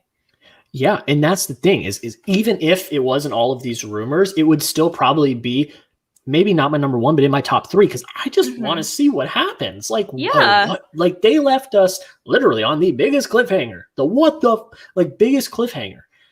I just want to know what happens. How's he going to get out of this pickle? What's he going to do? And then we know Doctor Strange is showing him. Doctor Strange is my guy. So like Tony Stark gone, Doctor Strange, he's now my guy. So it's like, you know, I want more Benedict Cumberbatch and Doctor Strange, but I'm very, very excited about this one. But I will take a hard left. This would be going right. I'm going to take a hard right turn and say, but I'm damn excited for the Eternals now, though, too. Yes, this was something that like I don't know. I think I'd filmed like an update video, and by the time like I had edited it to go up, none of the information was relevant anymore for like anything. And so I was like, this is just getting scrapped. But I talked in that movie about like why I never did anything about the Oscars on my channel. And it was because I literally watched Trial of the Chicago 7. That was it. Like that was the only thing I watched. And Nomadland, I was like, of course this is going to win because it won the Globe. And like, I'm just not really interested. Now, Chloe Zhao has said, here is my cover letter. Hire me. Let me like watch my movie, please. And I'm like, yes, ma'am. She's the queen. Because I think at first I read some of the stories about how I can't remember if it was her or Kevin Feige saying that like she had fought really hard for practical locations as opposed to a lot of the like CGI and green screening. And I think that is going to make for such a tangible difference in the actual film and the experience of watching the film itself. And I'm so excited to see that. Yeah. I mean, Nomadland was one of my favorites of last year. Chloe Zhao, the absolute queen. She can do no wrong. The fact that she came in there and she was like, listen to me, because I'm about to win an Oscar. Listen to me. I'm doing it practically. The fact that she came in like a boss and was like, y'all got the winning formula, but I'm going to change that formula and we're going to be even better. I am just so excited. And you could already tell in the trailer, like, I'm a big cinematography guy. I talk about that. The cinematography of a film I love it. Watching Nomadland, and I said this in my review, I say this all the time, for her to make an Arizona sunset look awe-inspiring on screen, when I got to see him every day in real life, that's a feat. And she did it. So like, we have an Academy Award winning director directing an MCU movie this year. I know. I think the one thing, and I love the Russo brothers. Winter Soldier, it was my favorite like Avengers movie until Endgame, and it's still like the best to me, like solo one that is my personal favorite. But I love the direction of having these directors have like their franchise within the MCU and being like, learn this, do it, we trust you with this. So for her with Eternals, with Taika Waititi with Thor, with Ryan Coogler with Black Panther, like to me, it's like you said, the winning formula of Marvel and the Marvel brand is so clear at this point that like allowing these directors to breathe new life into characters that like may not be as popular, like that is what is selling people on these movies. And like, I cannot wait to see Eternals. There will never be a release the Snyder cut of the MCU. No. There will never be that. And that is, I would say, I wouldn't even say I would say that is probably, besides Kevin Feige having a clear and concise plan, that is probably the other main reason why the MCU is just tiers above DC. Yes. Just tiers above. I wouldn't say they give full creative control, because obviously Kevin Feige's like, we need to stick to this timeline and this story. But besides that, the directors get to do what they want, and you get different styles. You get different like subgenres within the superhero, where it's like, well, the comedy gets to change and be specific to the characters. Like with Ragnarok, because Hemsworth, Waititi, Blanchett, they're all from Australia, and then Hiddleston being from Britain, where the humor is kind of similar. It has a very specific like humor when compared to something like James Gunn's Guardians of the Galaxy franchise, you know? And I love that. Yeah, it's just great. And you know, I'm an MCU fanboy. Unapologetically, I will always say that's the MCU is what got me into film. And I know it sounds really bad if like I'm a critic now and like a cinephile, but that's what started it. And I am so excited, just the potential. Everyone was like, well, where do we go from here after Endgame? And I said, I was like, okay, well, how do you top that? You don't have to top it right now. A few years down the line, okay, let's pick up the pace again. But for now, it's like, all right, let's reset. You know, we're back in like phase 1. Let's reset. Let's get back going.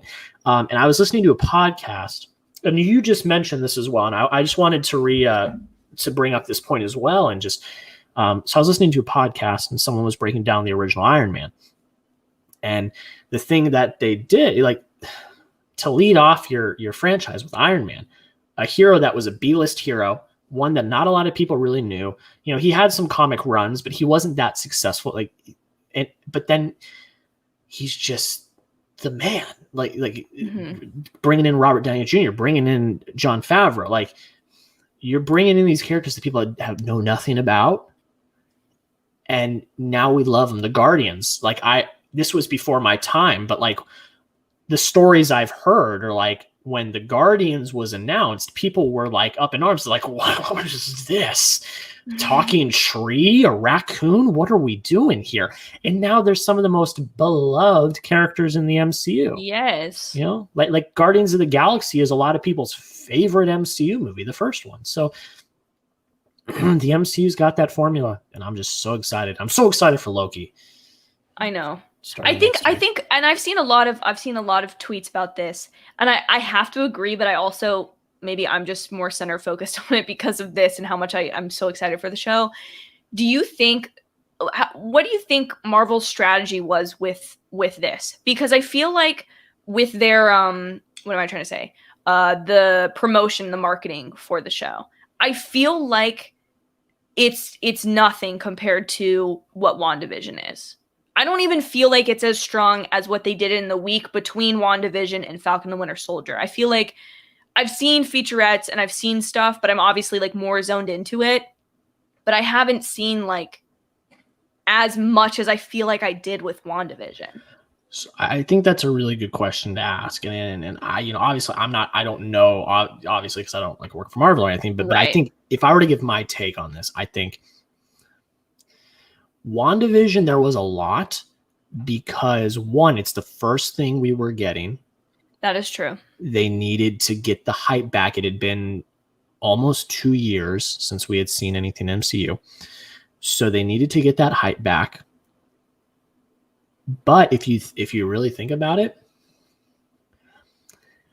I don't know. I think the marketing might kind of be equal. Maybe not for WandaVision. Maybe they did a little bit more, but like for Falcon and Winter Soldier, I don't know how much more they really did. I guess they did have the posters, which is pretty much. Yeah. But the difference is when Falcon and Winter Soldier promotional stuff started coming out, we were still watching WandaVision. Mm-hmm. And we were locked in on WandaVision, and we were investing. We were getting that content. And then Falcon and Winter Soldier came. We were getting that content. We got some Loki stuff. And since then, we've been in a lull. We've had a gap. Yeah. So instead of still watching the Falcon and Winter Soldier and being invested in that while we're getting Loki stuff, we've just been kind of sitting here like, so throw us some scraps until we can get there. But so I mean, I'd have to go back and count, and I don't know if I'm going to do that because that'd be very tedious. Yeah, no, that's but too much. No. I don't know, really, if we think about it, how much more promotion, at least for Falcon and Winter Soldier, that there was than there is for Loki. I mean, and also, it may be a case of they just don't want to reveal, because I think so. maybe right away they hop into the action, after we get some composition and we learn the plot and stuff, they may get right into the action. So they can't really give much away, because like if you look at Falcon and Winter Soldier, the promotional stuff was like the first 2 episodes, if that, mostly the first episode. WandaVision was like small clips 1 through 6, basically. Yeah, something like that. So it's like, maybe with Loki, since it's only 6 episodes, Falcon and Winter Soldier was as well, but it's only 6 episodes.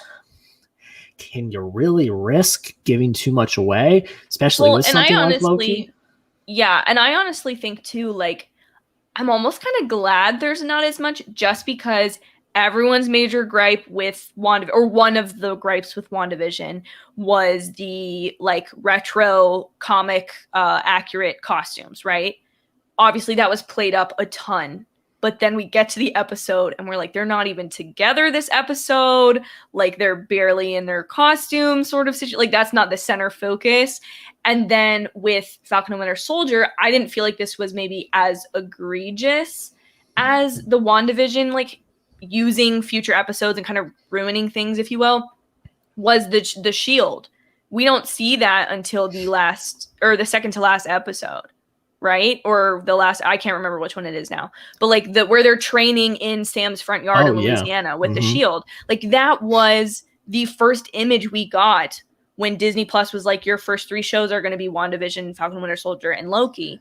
And like, I just feel like, so maybe with Loki, the fact that they're not doing that might play out good for us. Like, I don't want to spoil it for myself. I just wonder how much is too much. And that's the thing, is they had to do that, because you can't give away that for 4 of the 6 episodes, Sam doesn't have the shield. Right. We're concerned with John Walker, who we didn't even know was like a character at the time, or like how he was going to play in.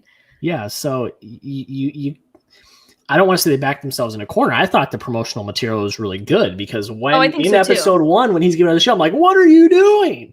Like, I had that moment. I'm like, what's happening? So yeah, I think it's all, I trust Marvel with what they're doing. I think they learned from WandaVision, because it was their first going into TV. It was their first, really test. I think they learned from that, and I think they pivoted really nicely. Instead of trying to hit at little things, you just do what you did with Endgame. Don't give us anything, really. Give us a bunch of... Or just lie to us, erase people from scenes. Like, it's fine. Trick innocent people on the internet thinking the Lady Loki is Natasha. Do you know how many Lady Loki comments I have on that video, that trailer reaction? Which, like, I want to make a video in the future of, like, everything I've said that has turned out to be wrong, like, on my channel. Because, so many people have called me out for stuff, and I'm like, no, you guys are right. Like, I should do some more research. But, like, I was so willing to be like, that is Natasha. Like, 100% that's her. And I mean, if you look, it really does look like it is. And it looks like they're in, like, the soul, but they're not. Like, if you really, like, look at it, you like they see like the colors and stuff, like, oh, they're on Vormir. I'm like, okay, let's be real though. Like, let's look around. Not on Vormir. We are somewhere else. But yeah, I mean, it's just people, like, eventually there will be a class in film school or something about like how to market, and like it'll all be like the MCU and how they market their stuff. Oh, dude, I've done that class. So UGA has a class for anyone who goes to UGA called Transmedia Entertainment, and it's 3 units, and it's based on Henry Jenkins is this like media scholar, and he's written about transmedia, the idea of like when you have to do, maybe not do everything, but there's different entry points into a narrative, and like it's so vast, and there's books and there's TV shows and there's movies and worlds or place you can visit, and like it was Star Wars, MCU, and Harry Potter were like the 3 like case studies we focused on. Best class I've taken in college, because it was like right up my alley. It was amazing. And we just focused on like, why do you do this from like a financial perspective? Why do you do this from a narrative perspective? How do you do it better or structure it? Because like, I do think it's hard to like explain and get into the nitty gritty, but I feel like Star Wars feels different than the MCU, even though they're like equal like popularity or like people love them and like they're trying to accomplish the same thing sort of. But like, anyways, no, I agree. I think the thing that frustrates me, and you said earlier, like MCU got you into movies. Like I really hate when people judge people on their like taste in movies or books, because to me, like I think one of the worst things that happens to kids when they're younger is you read a bunch of like Harry Potters and Percy Jacksons, but that's not what you're supposed to read for school, and that's not like valued. And so then you like lose a love of reading that you otherwise could have if you were allowed to read the stuff you wanted to. I think with movies and film schools, like yes, like watching certain movies is like super important. Like Citizen Kane, everyone is, if you're gonna have a film degree, needs to see that movie.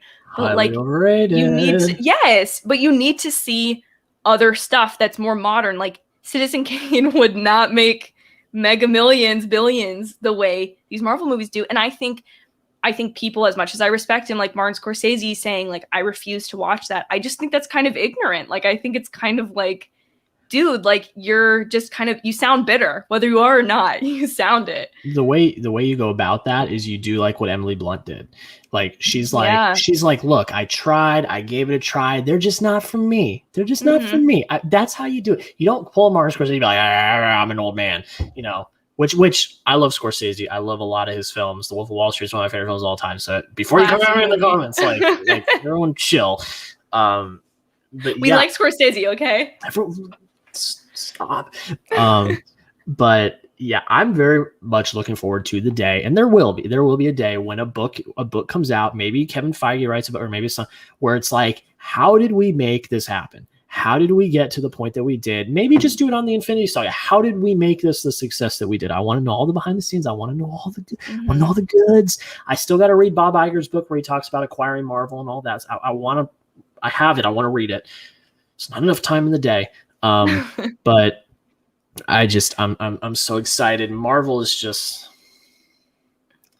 we're here right now getting ready to do live streams weekly, talking about a TV show that Marvel has done now, because we love Marvel, because they've made this grand narrative and this grand story that just is unfathomable a decade ago when the first Iron Man came out. Like, it really is. I mean, like, I think that was one of the things we talked about in our class of like, obviously this was like the best outcome that they could ever have, but did they like expect this to happen in 2008 when Iron Man came out? Like, no. Like, were they like, this was I don't know, like I can't remember the details, but Marvel Studios was like, the reason X-Men and Spider-Man are owned by other people was because like, that's just how they were keeping the comics afloat. Like, that's just how they were surviving until this. And now they're like thriving beyond what thriving even means. Jack, I have to ask you a question. Yes. What is, and maybe it's already come out or maybe it's Loki, what is your most, as of announced yet, most anticipated Disney Plus Marvel show? It was Falcon and Winter Soldier, and that's already come and gone, and I loved it. Crap, let me look real quick. Marvel Disney Plus shows. I already had that. Oh, nope. Disney Plus shows. I mean, I like all of them. But let me look. I forget off the top of my head. There's so many of them. It's hard. Right off the top of my head is Hawkeye, because I've always been a Hawkeye guy. I love Hawkeye. I love Jeremy Renner. I am very excited for that one. Moon Knight, Oscar Isaac and Ethan Hawke. Are you kidding me? Yes. Did you see the still this week of him in his I did. in front of some Moon Knight stuff? But just concept art. I want to see him in like a suit or something. Let's do it. Yeah. I'm very intrigued by Armor Wars. Very intrigued for Armor Wars. I think a lot of people are like, who asked for this? And I'm like, why are you mad about it though? I asked for Justin Hammer to come back into the MCU. Yeah, give me Sam Rockwell, please. Absolutely. Secret Invasion, actually, I'm very excited for because of the cast. Samuel L. Jackson, Ben Mendelsohn, both reprising their roles. Fantastic. Kingsley Benadir, who's going to be the villain. He was Malcolm X in One Night in Miami. Fantastic.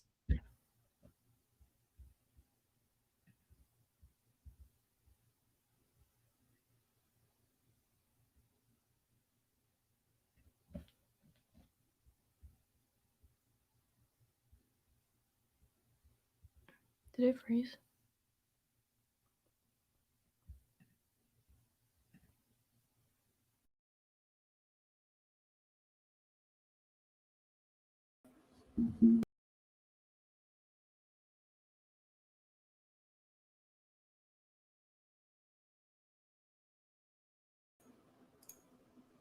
Sorry, froze. I'm back. It was me too. I froze too. I got bad connection.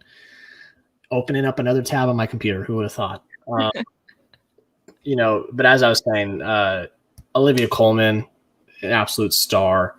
And then they bring in Amelia Clark. Khaleesi. We're bringing in all the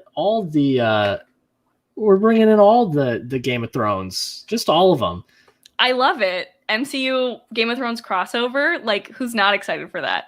I mean, and we'll get back. We didn't even talk about it in the Eternals. I was going to say we were going to get back to the Eternals, bruh. Both the Stark brothers. Come on. Nothing. Okay, that trailer was great. The happiest and I know this sounds bad. The happiest I was like the 3 frames we got with Kit Harington. Yes. I was like, yes, because like we've seen concept art with like all the other, like we saw that concept art. We saw them on stage at D23. We had not seen anything from Kit Harington, and I was like, because he Jon Snow's by like literally. Oh, I gotta reach. God, why is everything I'm trying to pick on the tallest shelf? Above frame. They're all on the tallest shelf. I mean, Jon Snow is my guy, and he is. Spoilers for Game of Thrones. The pure character assassination in the final episode of that godforsaken show is the reason why it is not my favorite show of all time. That is the reason why it's not my favorite show of all time. You got to treat it the way I treat How I Met Your Mother and just forget the very last episode or that scene and just like actually shove it out of your memory. But I can't though, because it's hard. like, because it's just like the whole, like, it didn't have to go that way. I think what I feel, and still spoilers for anyone now tuning in, I think had his decision to go back beyond the wall been his choice, yes, that would have made all of the difference in the world. Because we're supposed to believe he's happy at the end and he's going to be happy, but you don't get that because he's been banished, he's been sent away from his family, and he doesn't exactly, like, Kit Harington plays Jon Snow with this very stone cold expression. So killer. like if you just made that be his choice and just said, like, I want to be beyond, like, maybe it was like a prisoner or something else, and he just says, like, I want to go beyond the wall. Like, I want to be with those people. It's like, that's what they were hinting at the whole last 2 seasons was, like, that's where he belongs. This is literally the definition of that Michael Scott gif where he claps and says, thank you, because that is it. That's what you do. You let Grey Worm and all his little punks get on their ship and go to the island where we're never gonna see them again. Yeah. Who even cares? You let them go, and then you'd be like, okay, John, we're not really. You can stay if you want. And he's gonna be like, no, I want to go. Let him shoot. Let him do it. Don't put baby in a corner. Let him do it. Let him do it. Sorry. Or excuse me, since we have the king who is supposedly sees everything, knows everything, he's the 3-eyed raven and he's the king of Westeros now. If he could just say, brother, I know where you want to be or whatever, and then we get the shot of Jon Snow, like, just literally have it be their backs, re-record it in the studio. No. Literally like, no, you do this. This is how I got it. This is how we save Game of Thrones. You're there, like, in wherever they met or wherever it happened. Sorry, I need to take a breath. It's okay. Take your time. You're fixing Game of Thrones for all of mankind. Fixing Game of Thrones for everyone right now. I don't remember. I'd have to watch the last episode again. I really don't want to, but I would have to. But like whenever it happens where it's like, hey, we're banishing you over the wall. Instead of doing that, Bran pulls I know where you want to go, bud. Not that line, obviously, but you know. Yeah. And then you cut to that last scene where he's over the wall, going off with the wildlings, and then fade to black over. Yeah. We don't need any little bull crap. We don't need that. Great score. Oh. That last score to end the great score, but you don't need any of the other crap. Mm-hmm. I do have a soft spot in my heart for the part where the three Starks are like Sansa's walking towards her inner coronation, and and that's who is Maisie Williams' character? Oh my gosh, I'm blanking. Arya. Arya is on the ship. She's walking, and like you get the like, okay, this started with the Starks, this is ending with the Starks, but like I agree. That is a one line of dialogue, one decision change. Mm-hmm. Or like you said, have Bran be like, screw you, Grey Worm, like we're gonna do what we want now. And then have Jon be like, no, like, because obviously his whole character is based around wanting to do the right thing, even if it's not the thing he wants to do, and that's just who he is. So like obviously he would say like, no, I need to be banished for what I did. But like I want let him do it here. Let the decision be his. Let it be his. His choice, good or bad, it's what needed to happen. He is the ultimate scapegoat of because all this time he like you said, he just wants to do the right thing. He just wants to do the right thing. He's doing what he can. He's doing what he thinks is right. He's doing what people are telling him is right. He's playing the pawn. He's doing what people want him to do. He killed. Spoilers. He kills Daenerys because in the end, he knows that that's what has to happen for Westeros to survive. And then that's how he gets treated. Yeah. What? I think, you know what I think happened? And so I got into Game of Thrones literally beginning of this year. It was a show that was on my never going to watch list, because when I was started college, I was in the spring semester and the last season was airing and everyone was just so unhappy. And I was like, oh my gosh, like everyone hates this. Everyone hates this. I just don't want to do that to myself. I don't want to be in bed. And then I watched one episode and I'm like, I have to know everything. I have to see this whole show. I have to watch it. So then I'm like, I can't get it out of my head. It's been 2 months since I finished it. I think about this show every single day. And I just I feel like the writers in the last season, I think the last season is good. I was going to say, for the record, I enjoy all of the last season. It's just that decision. That one decision is what ruined it for me. And that's where I feel like the writers got sloppy and decided, like, you know what? We did all the like we're just gonna write this line. Like I wish that they could be held accountable, if you will, and like ask that question at Comic-Con or something, and just be like why this choice? They were going to be at Comic-Con that summer, Benioff and Weiss, and then they were like, nah, we're gonna back out. They literally did. Got like the Star Wars situation. Is that still happening? No, because then they signed that huge deal with Netflix. Mm-hmm. And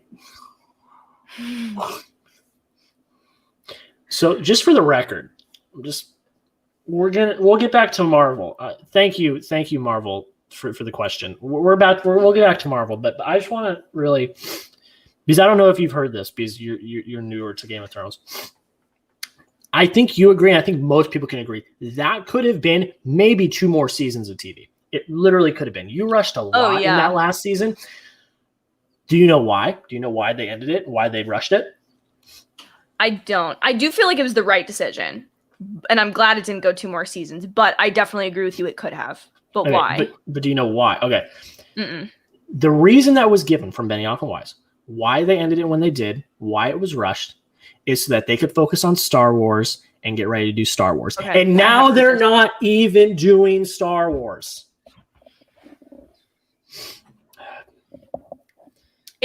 I think it is such, I don't want to say a waste. I think I would go to bat for the last season of Game of Thrones. Like any day of the week. That line, I understand where that is so egregious, so careless, like specifically in this context, so careless that it is just like why? Could you please have spent 5 more minutes in the writer's room or listened to somebody else and said, like, I'm sure even, I mean, I don't want to give him more credit than he's due, but I just love him. I'm sure even Kit Harington might have known that was the right decision for Jon Snow. But the fact that, like, the writers couldn't see how big of a mistake that is in just such a small little piece of dialogue that was added. Like nothing would have to change except for this is John's choice ultimately, and he believes the right thing to do is that he wants to be beyond the wall. Yeah, I mean, you're taking such a beloved character, a character that is universally loved. No one hates Jon Snow. Everyone loves him. You're taking him and you're like, hey, the one character that everyone truly loves, we're going to give him the worst ending of all of them. It really is. I mean, it's so like... It is because everyone else got... I'm sorry to interrupt. Everyone else got their happy ending. Yes. Everyone got the ending that they were supposed to have, except for Jon. Daenerys, that's exactly how it needed to end. That's exactly how it needed to end. But exactly. Even like Jon's actions into the last episode when Tyrion is begging with him, like, is correct. That one thing is like what changes it. And let me say for the record, for all the people that are like, oh, Daenerys turning evil, that was so rushed. It's like, did you not watch the entirety of that show? It's underlying the entire time. I think I would have loved to watch it week to week. Like, I totally get now why there were watch parties for that show. At the time, I didn't. But, like, waiting a week to watch another hour of that show, especially when, like, there's times when you're, like, there's seasons when you see Arya for, like, 2 seconds. Yeah. Or Bran for 2 seconds an episode. And then it's, like, I gotta wait a week, maybe 2, to see that person again. But, like, with her... I think, and I listen to, I talk about it all the time. I listen to Mary and Blake. They're these two, there's this married couple in Rhode Island, and they do podcasts for Outlander, for This Is Us, they did for the last season of Game of Thrones. And I listened to their episode, their what they talked about when they were listening to like what listeners thought about the last season. And they made a really good point of that seasons 1 through 7 of Game of Thrones, we see Dany from her perspective. Like, we see that what she does is justified. Like, we understand why she's doing the things she does. Season 8, we see her from everyone else's perspective, or, like, specifically, like, Sansa's. She's bloodthirsty in Season 8. She wants that throne, and she will do anything to get it. And so, like, I think that's brilliant writing. People just love her so much, rightfully so. She's a great character. But when that they think that's an immediate twist, and it's like, that's been coming the whole time. Like, that's been several seasons in the works. So, like she's brutally murdered other people. It's just that we were, like, okay with it. This time, we're just like, you went a little far, girlfriend. Like, that's the only difference. Yeah, girlfriend be crazy. She'd be cray. She really do. Yeah. I mean, that one weekend... Because that was the same weekend Endgame came out, right? Well, no, I was going to say episode 3, the Battle of Winterfell, came out the same weekend as Infinity War. That was a weekend. That was crazy. I remember that because I had just gotten into both franchises like right at that time. I had binged Game of Thrones so close to the time that I literally finished season 7 2 days before the premiere of season 8. Wow. That's dedication. Well, I did. I was like, oh, I got to do this. And there was only like 2 weeks until, and I was like, okay, well, I got to get on it. Didn't do a lot of homework, but I watched a lot of Game of Thrones. And then He's get degrees, baby. Hey, it's up there. And then with like Infinity War, I'd only seen like maybe the first Avengers and maybe Civil War, and I was starting to get invested, but it was really Infinity War that got me invested. And then I watched Iron Man and all of those. So I was like, I was just getting into both of them, but I was like, but now looking back, I'm like, that was a weekend, man. Because you got the big battle at Winterfell that was hyped up with the ultimate just Kobe of Arya. Oh my God, I could just talk about that for days. It really is crazy that just lined up the way it did. Oh yeah, because it was insane. Well, I didn't realize either because obviously I binged Game of Thrones using HBO Max, but I didn't realize because before I think I thought why hadn't more people maybe seen this show, and I didn't realize because you go to Best Buy and you see those box sets, that is an investment, not of your time, but of your money as well. That being the only way you could watch it unless you had you had to have HBO. And we're watching from the beginning. Yeah. Or you could have had the app, but you'd still be had to pay for HBO. Exactly. but yeah, I mean, I got the 4K box set, but that was like my Christmas gift. Like that was like my Christmas gift. That was last year. That was the gift. That was the gift. Was my Game of Thrones box set last year, because yeah, it is. I mean, it's crazy, but I mean, it's also warranted because it's a long show and it's a lot. Yeah. So, it makes sense. But yeah, I mean, that's just, how did we go off on a tangent about Game of Thrones? I mean, it's just how always. How can you not go on a tangent of Game of Thrones? I think the thing is coming so late to it and just wanting to talk about it with people who like some have a bitter taste in their mouth about it or whatever. Like at the time, I think I would have found more people to talk about it with, but like I just feel like any opportunity that comes up now, I've got to snatch it because it's Sasha, I know we were talking over DMs about a series for your channel. Yes. I think I got it. I think maybe we do. I think we tag team this, and I think Absolutely. I got it. I think we just do. Yeah, for sure. Are we thinking the same thing that we're thinking here? I think we'll confirm later, but I'm pretty sure we're talking about the same thing. I think let's take on the endeavor. I think just do it. I don't know. I think I got to ask too really quickly before we change away from Game of Thrones for those who are not interested, or don't want it spoiled. What do you think about the House of Dragon, the prequel series about the Targaryens? I'm excited. Me too. I am a huge. I don't know if you've ever watched Doctor Who, but I love Matt Smith, and he's gonna be in the series, and I'm so excited. Yeah, I mean, it's gonna be weird because we don't have the characters that we love, but like. We'll get into it. That's just how it is. So that's how it was when Game of Thrones first started. I mean, like it'll just be like that, but it'll be different. Yeah, and Benioff and Wise aren't attached, thank God. So you will have some different people on it writing, and we'll get invested. I mean, it's not Game of Thrones, but it's in that universe, and I think they're starting off with a really cool story. Mm-hmm. With like the Targaryen and like I don't know, like the Civil War, whatever war that was going to happen. Yeah. Like that's a very intriguing story to start with. I think it's gonna be great. And then like the thing that I keep forgetting is that there's like other shows in the works as well. This is just like the first. There's a lot of them, yeah. So I'm intrigued. I will always like for big shows like this. I will always be intrigued. I will never not be interested. Yeah, and who knows? A year down the line, we'll be doing House of Dragons live streams every Thursday night or Wednesday or whatever it is. I don't know, but I would love that. Yeah, but let's see. Waffle Maker. Y'all like Paul Thomas Anderson films? He's got a new one coming out this year. I do know he has a new one coming out this year. I'm hearing it's going to get a lot of Oscar buzz.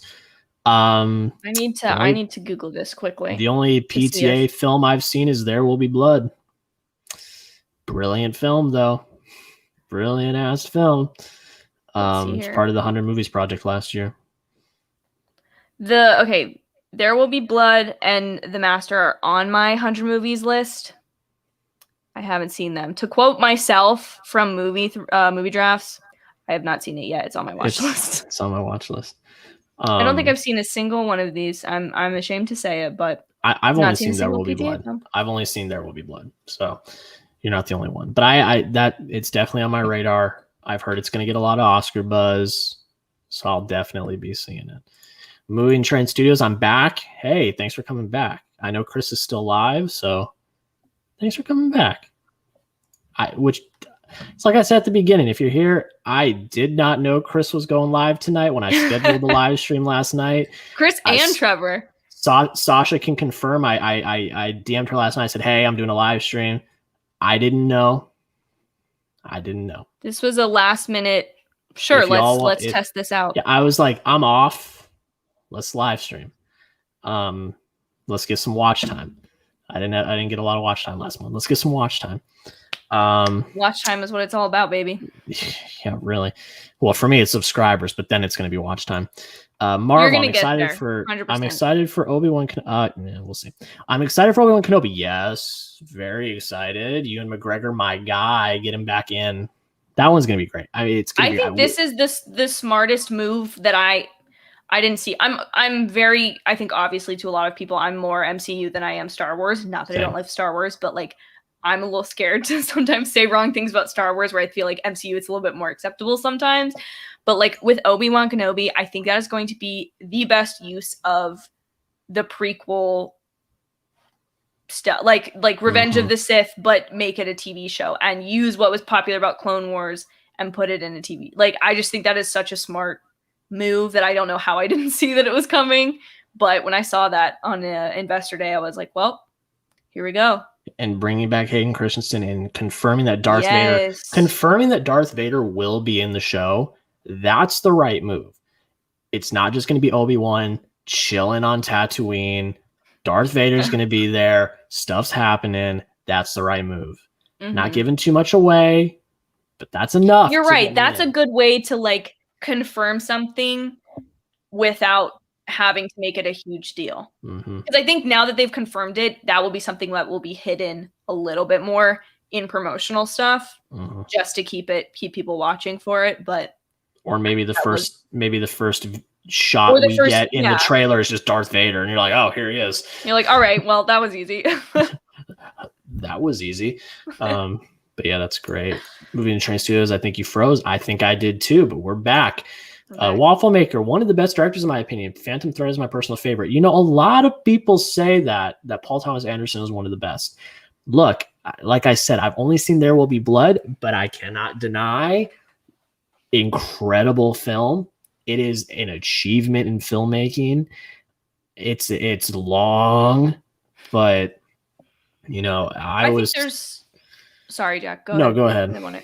I was just gonna say, I think there's something really special when directors, and we all know like a lot of directors do it, when they have an actor that they just meld with so well. And I think from what I know about Paul Thomas Anderson's movies, him and Daniel Day-Lewis to me are like movie magic. Yep, and that's what I was gonna say is Daniel Day-Lewis, Paul Dano, so good in this film, so good. And Paul Dano can direct too, might I add. His directorial debut called Wildlife, which came out in 2018, which stars Jake Gyllenhaal and Carey Mulligan. Oh my god, I watched that last year as part of my 100 movies list.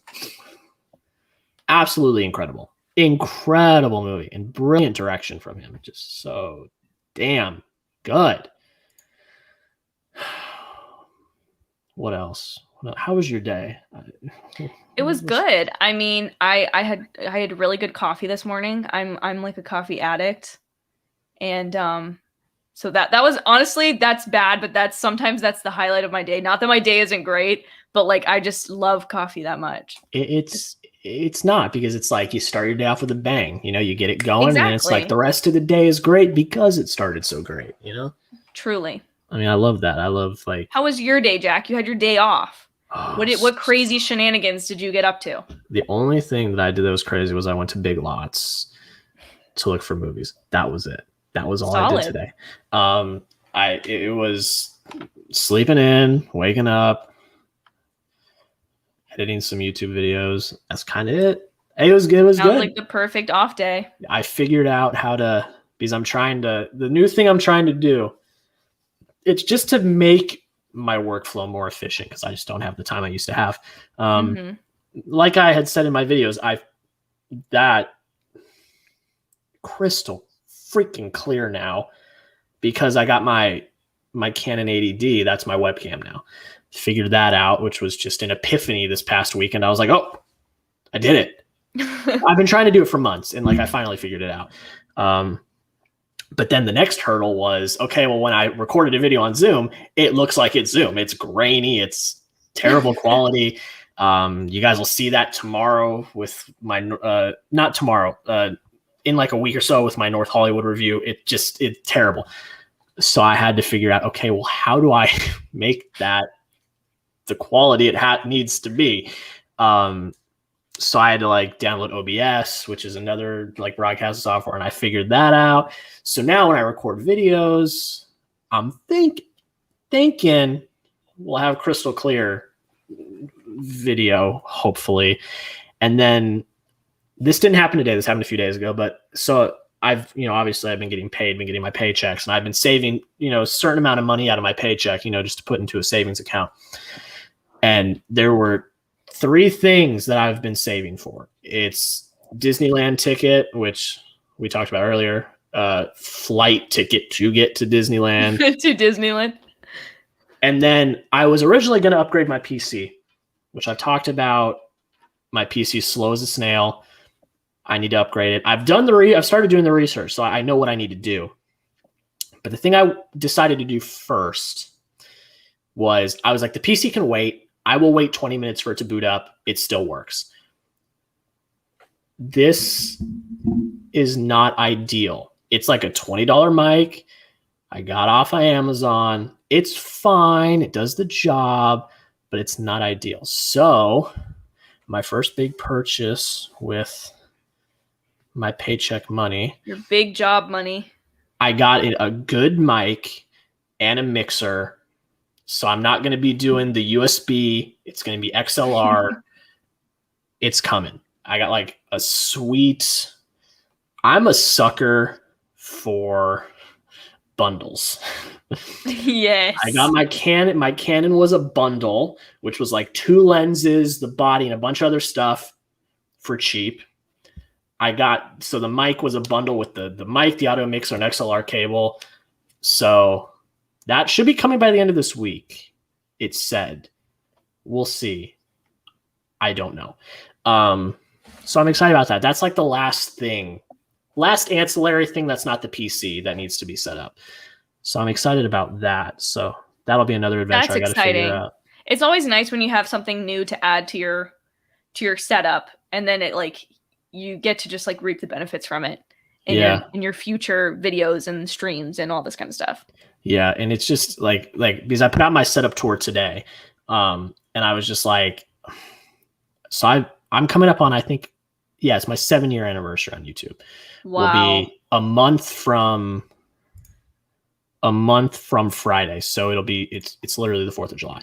That is so exciting. It's so exciting and so American, right? Yes. But no, so my 7-year anniversary is coming up, and I didn't really say this in my video, but I've talked about it in the past. I've always wanted, and I've always tried, but I've never, at least for myself, felt that I've ever truly succeeded at really having a really quality set and setup for making YouTube videos. I never felt like I had good sets. I had some, the iconic sets. If we go all the, like, if you guys have been here since day one, the iconic blue wall, like when I was playing video games, and like the Blu-ray shelf was the most recent iteration of that. Just my bed in the background, like my dorm room, and I tried so many different ones in my apartment in Phoenix, but that never worked because I didn't have enough room. But now I finally feel like I have something that I've worked on for a long time. I've been upgrading this setup for years, and I mean that.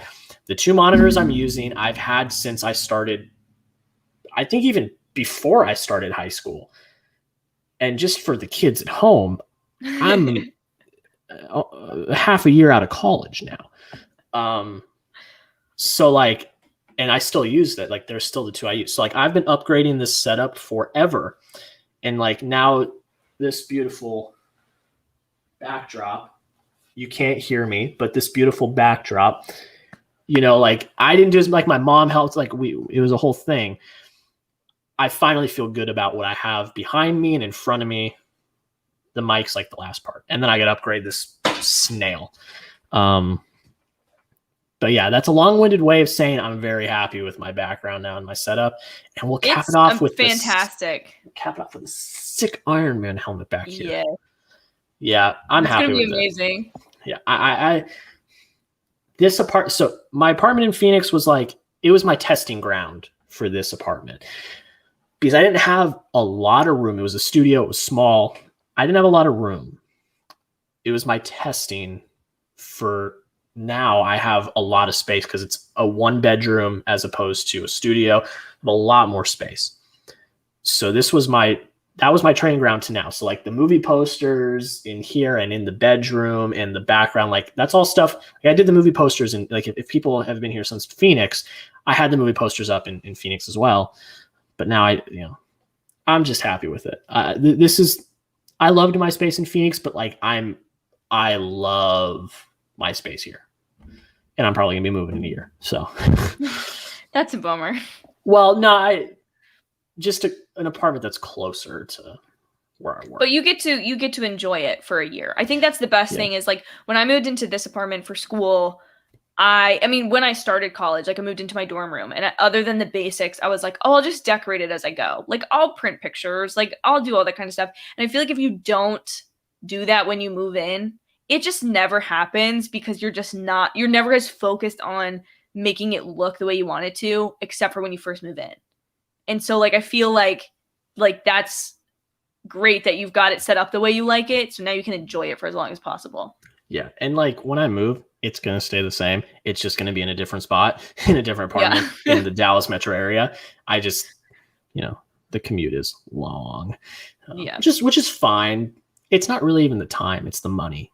It's the paying for the gas. And then Texas, why do I got to pay a toll to drive on the highway? Can someone explain that to me? Why do I got to pay a toll to drive on the highway every day? And then it just came out today. Oh, great. We're going to up the toll prices at the beginning of July. Cool. It's only by like a cent per mile, but like I drive 30 miles to work and back. That's 60 cents.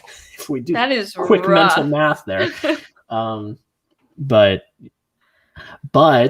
the bright side is I love work. So that is important. It's fine. They actually just opened up some more. We're hiring more people now, which is great. That's exciting. A lot of exciting stuff in store for Chat Sports. That's all I'm going to say. I can't say too much because I'm not, I'm a new guy still. But yeah, it's great. It's great. Let's see. Marvel back again. Loved Game of Thrones. Looking for another TV show. Any recommendations? Sons of Anarchy. That's on my list because of Jack. Shove that TV show into people's throats until they watch it. I still haven't even finished it. I'm still in the last season. You got to savor it. Okay, I just watched The Gentleman the other day, and the guy that plays Charlie Hunnam. Yes, he's in Sons of Anarchy, correct? He's the main character. Gotcha. Jax That's where Teller I'm like, between you recommending it and then him being in it, I'm like, okay, I'm going to watch this show. Jax Teller is the man. He's got, and this is why it's my favorite, his overarching character story throughout the entire show is, in my opinion, the best written. It's by far the most intriguing. It's kind of Jon Snow-esque, where he wants to do the right thing, but sometimes getting there isn't always, you don't always do the right thing to get to the end point.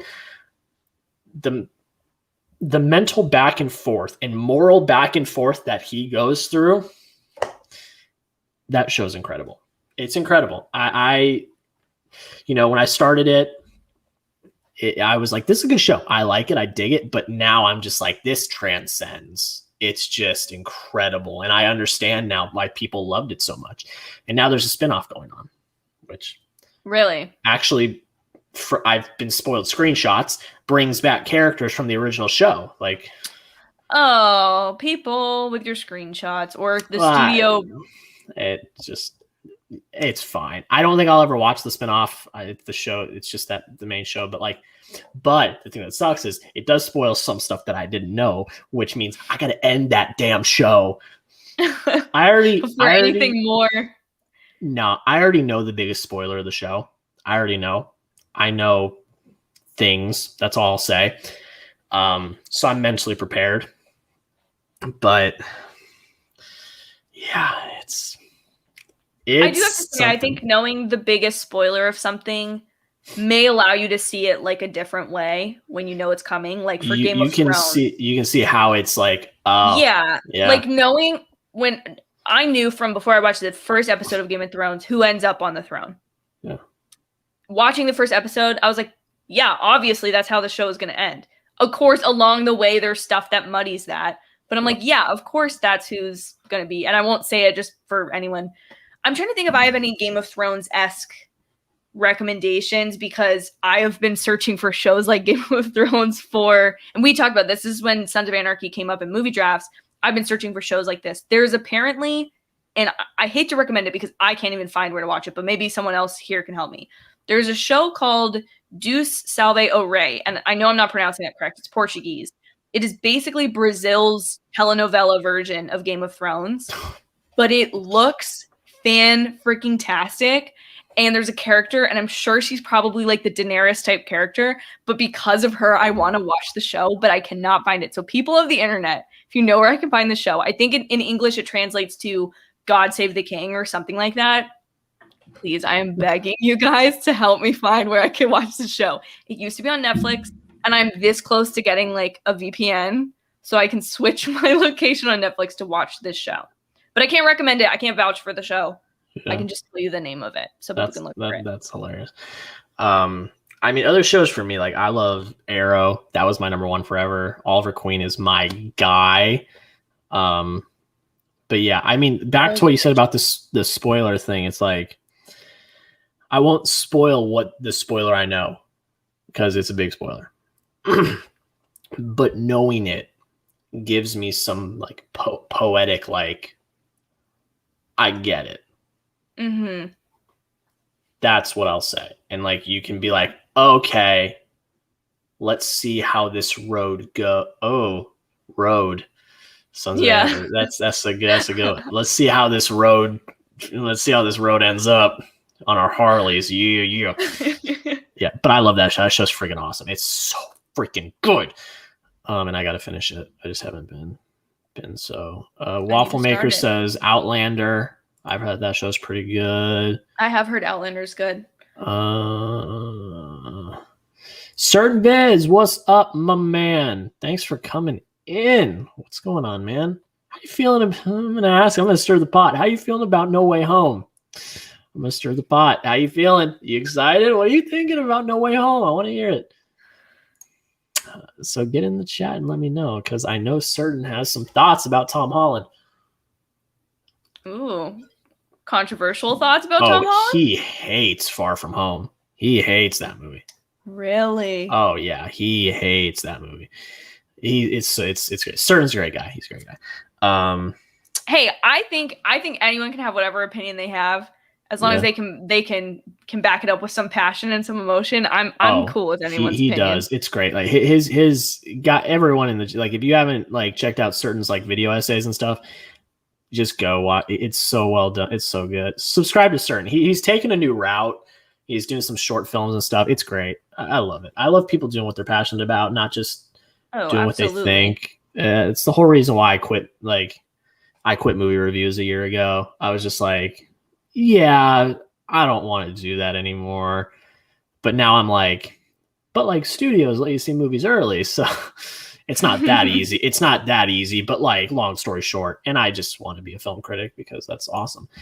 But yeah, I mean, I think that definitely is something within the film community, and I'm relatively new to the film side of YouTube. Not that I haven't been watching it forever, but like, obviously, like, this community that like you've allowed me to be a part of and stuff, and like, I think it's definitely, I see a lot of things where people like definitely question if you don't make videos about certain things, like trailer reactions or reviews and stuff, and like, I happen to be the kind of person where like blockbusters are my thing. So like, I'm going to probably want to talk about that too, but there's definitely stuff like I'll just see people's comments and be like, oh, like, I just can't do that if I don't feel it, you know? Yeah.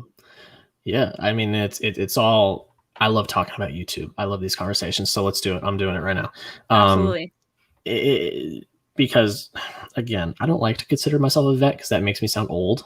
But I've been doing this for a while. I think the thing, especially like with movie stuff, is like, if you're not doing it, you suffer because it's not what people want to see. So like, my biggest fear right now, my biggest fear, and it already kind of came to light with Eternals.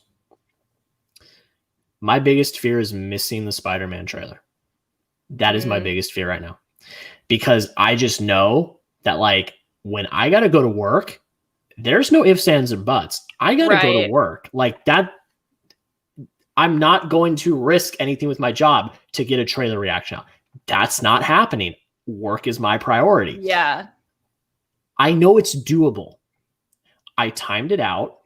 I know it's doable. If a Spider-Man trailer comes out at 8 a.m. my time, which is 6 a.m. Pacific, which is when they usually come out, I know that if I really rush it and really do it, I can get a video out before I have to go to work. My biggest fear is because this is what happened with Eternals. I didn't know Eternals was coming out. Mm-hmm. So I took my time to get up in the morning, was taking a shower, was getting ready, and then already way too far past. I wasn't prepared. Eternals trailer drops, and my heart sank. I was like, I don't have enough time. I was like, I can't do it. That's my biggest fear right now, is missing a Spider-Man trailer. Because that is going to, and I talked to my friends, Zach Pope. You guys all know Zach Pope. I talked to him about this. We were texting the other day, and I said that is going to be the biggest trailer of the year, and I cannot miss that opportunity. Mm-hmm. I said, especially at the rate that I'm growing right now, which I started the year growing a lot, but now I have plateaued straighter than a plateau can go. So for my growth, and this sounds bad, but it's true, I need to get that trailer reaction out right away. I don't think it's bad. And sorry, I don't want to cut you off, but I just want to say this because I want people to get this. I really don't think. I mean, we joke with like people in movie drafts. They pick a movie that they don't like for the Twitter poll, and that's kind of its own story. I'm looking movie. at you, Chris. Yeah, we see you, Chris.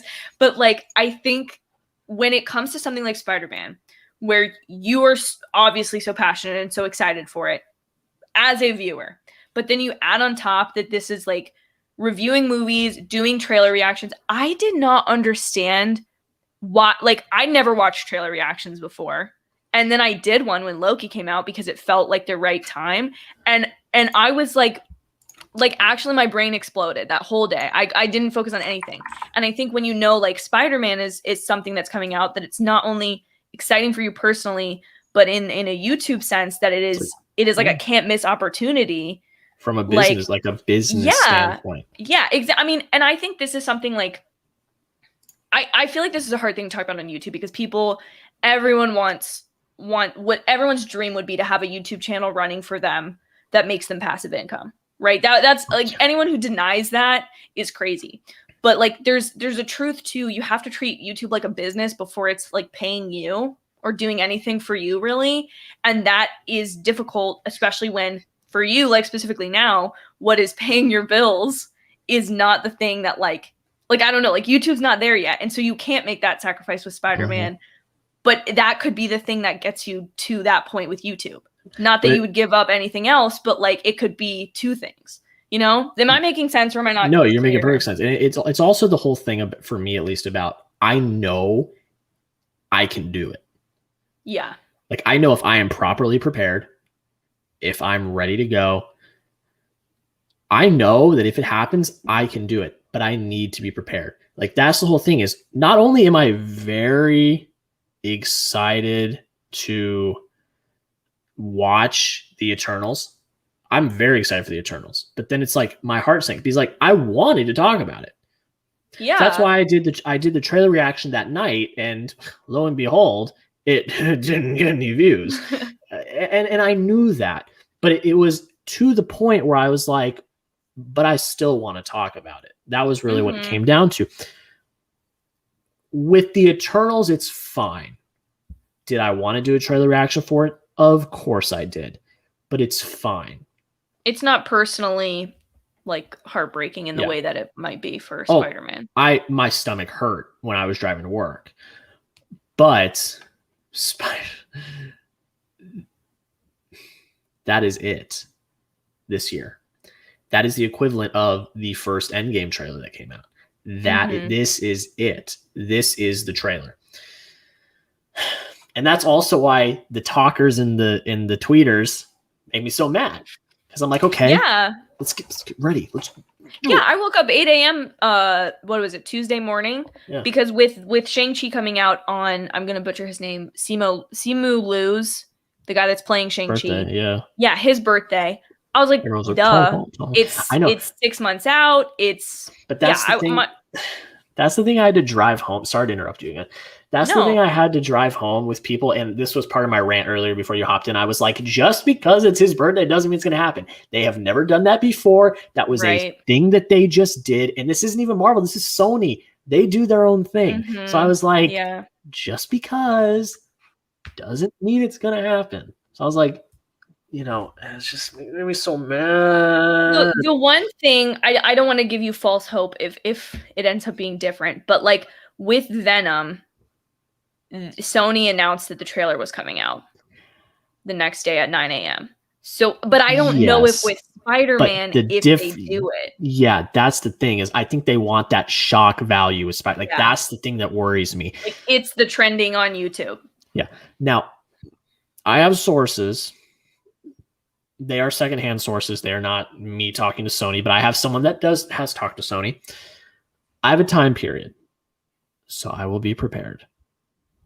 That's all you can do. But it's tough, and it's just like it's deflating. Like I've talked about this before. Like YouTube, for me at least, has been a windy road. And it's been very deflating at times because it took me like 3 years to hit 100 subscribers. And I just persevered and just kept going. And how do I say this so it doesn't sound bad? Well, no, I'll just kind of say it. It's like, and it'll be in the context of that you don't mean it to be. Yeah, I'll just say all of my so I started 7 years ago.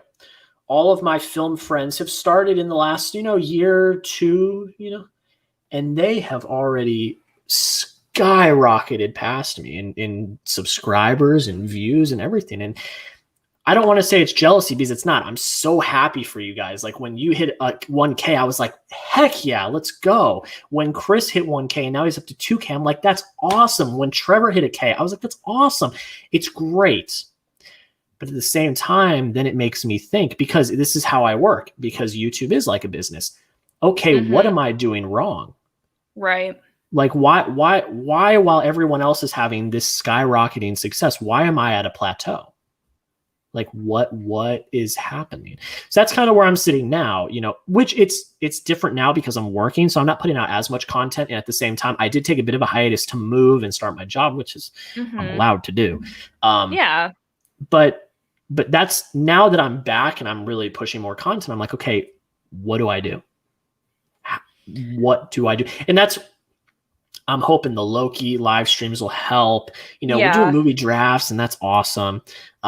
That's the dilemma I go into. It's like, for me at least, it's like, do I want growth or do I want to do what I want to do?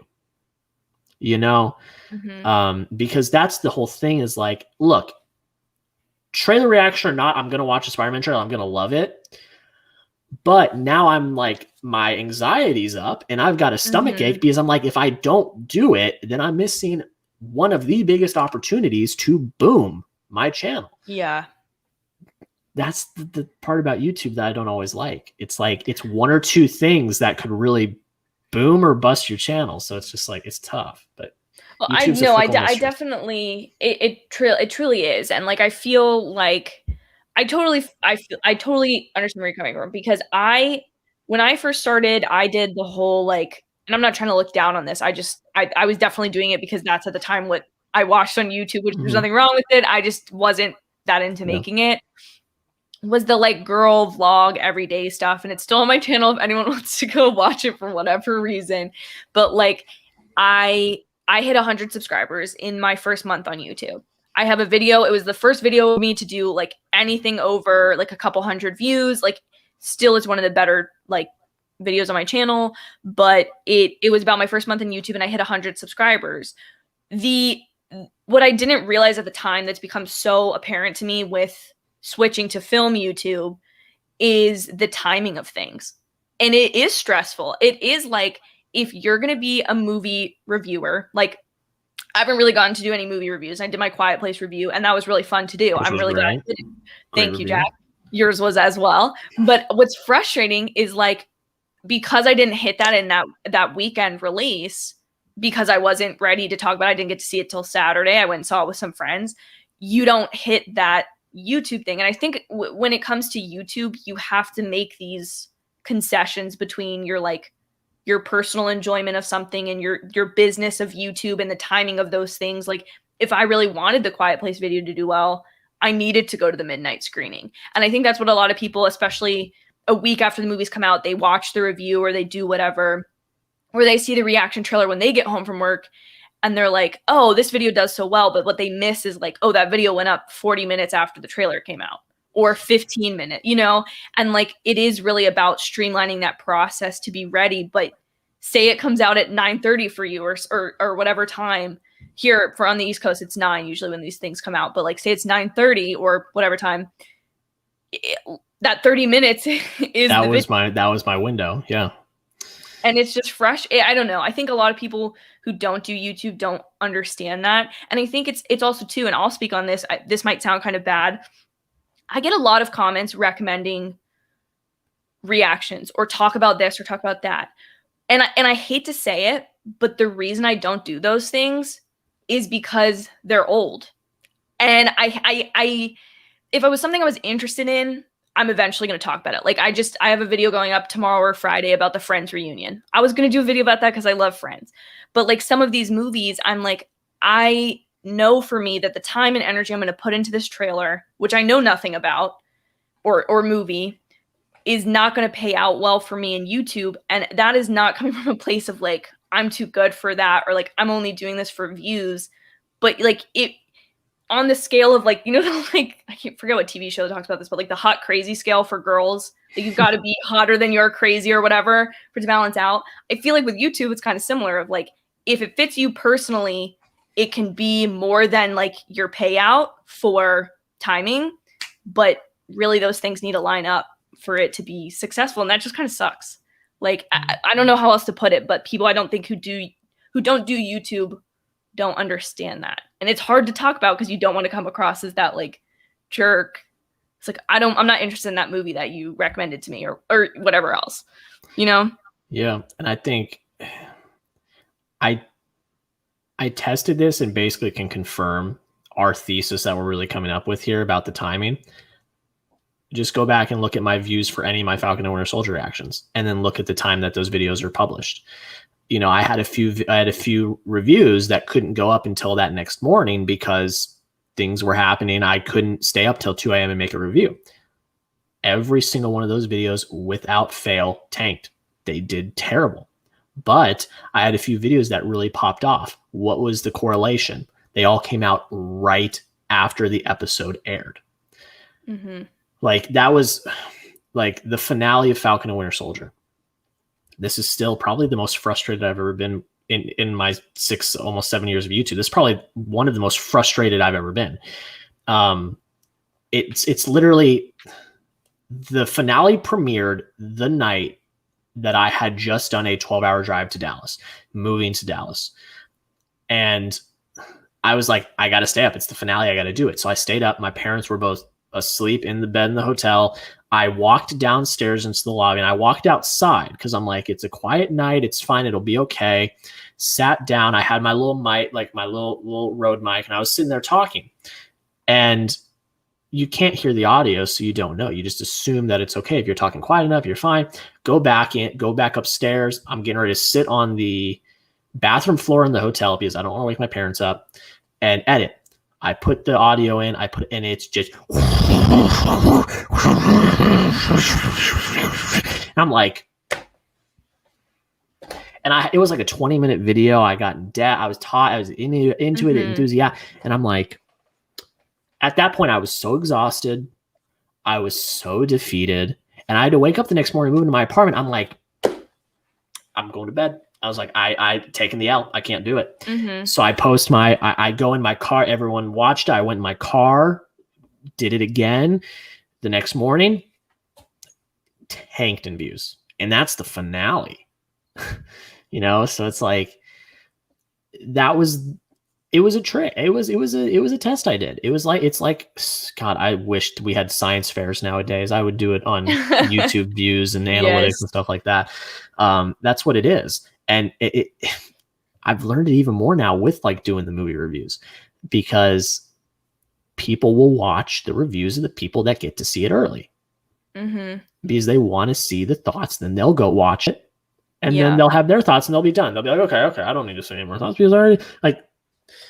I've been so blessed getting as many early screens as I've only gotten a few, but it's given me the experience of like, okay, this is how I work with an embargo. This is how I make absolutely sure that when that embargo lifts, I'm there with everybody else. Did it with Cruella. You know, I did it with Falcon and Winter Soldier episode 1. You know, like it's a game.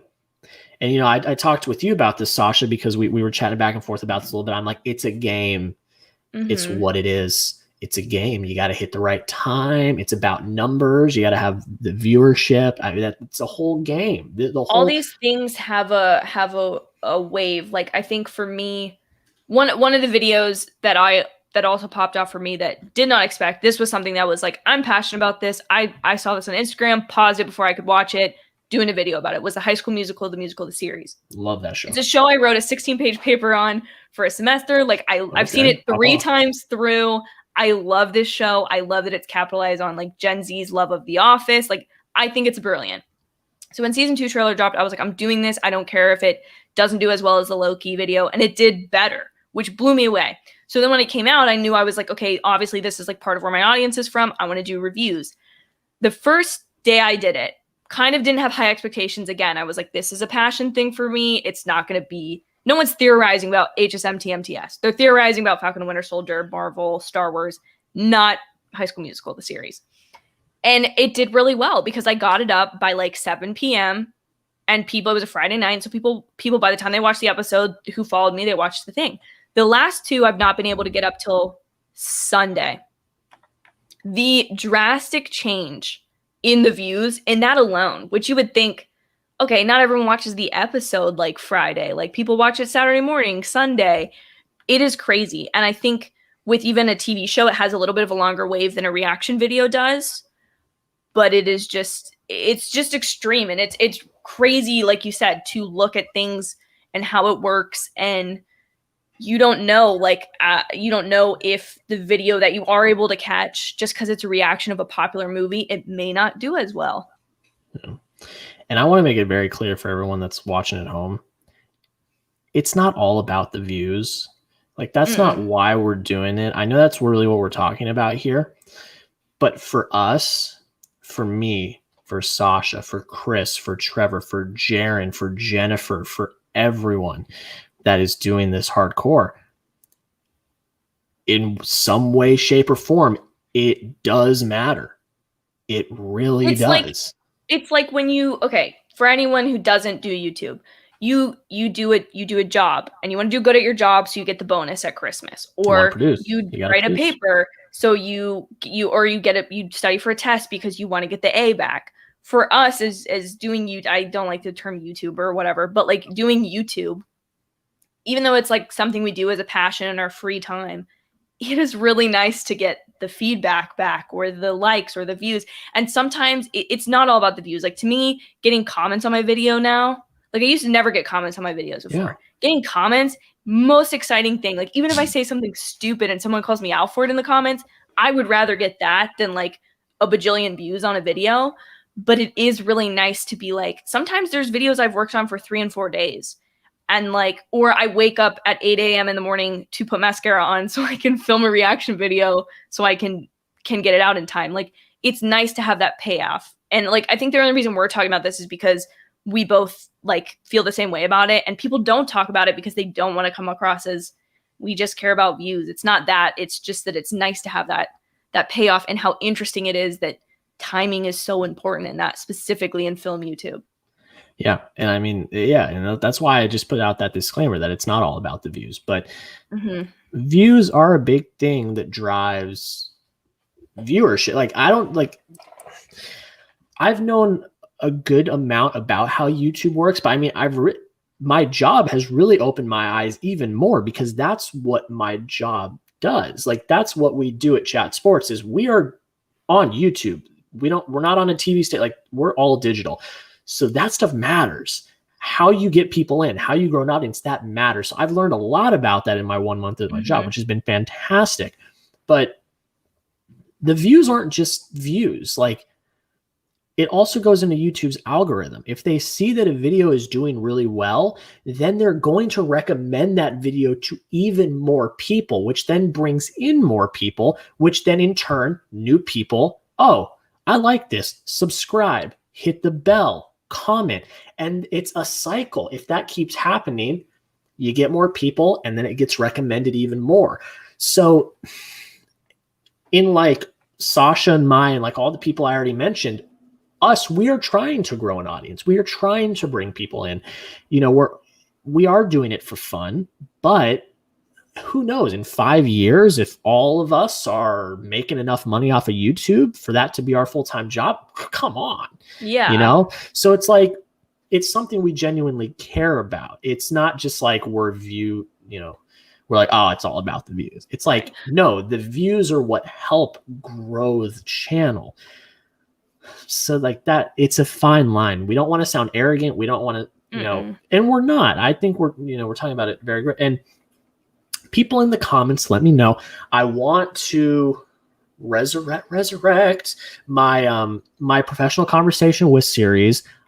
I've already thought about having Sasha be my next guest. I think she would talk about her transformation from lifestyle YouTube to film YouTube and all.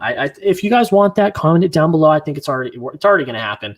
The first episode with Brandon Davis was just so much fun. But we're going to do that. But then another idea I just had, which I really want to do, because one of the things I love so much since I started collabing about a year and a half ago is, it's not even the video itself. I love the videos that I do with all of the people I collab with, but it's the conversations afterwards and learning from people, learning about YouTube and things like that. I want to do like a panel. I want to do like a panel with a bunch of film YouTubers.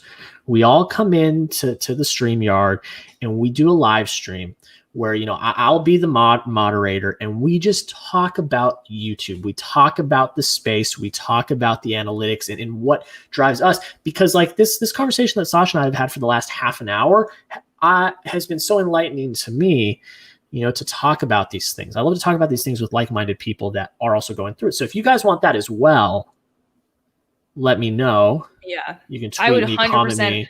I think that would be great, because I think people either they do YouTube and they want to get better at it, learn more about it.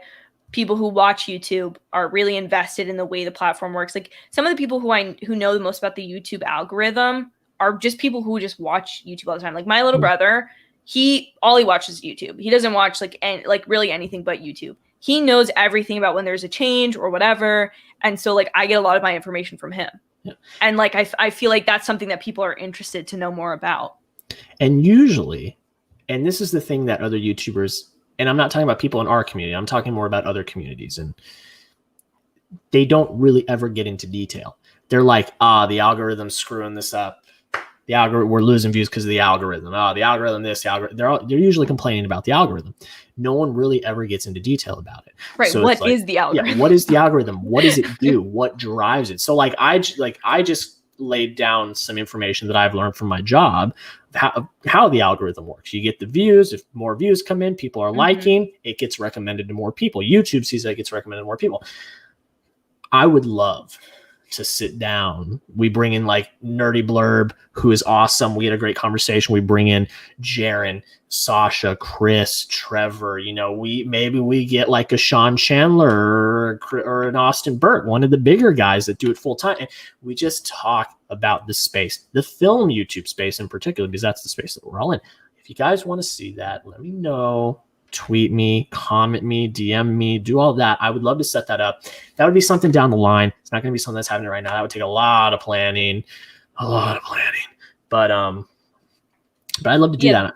Yeah. The last two pieces, I just want to say something really quick too, because on top of it, just another thing, I've never realized this, but if you have kind of like a middle of the road video, Like I'm talking like my Ted Lasso video is the video I'm specifically referencing, the reaction to season 2 trailer.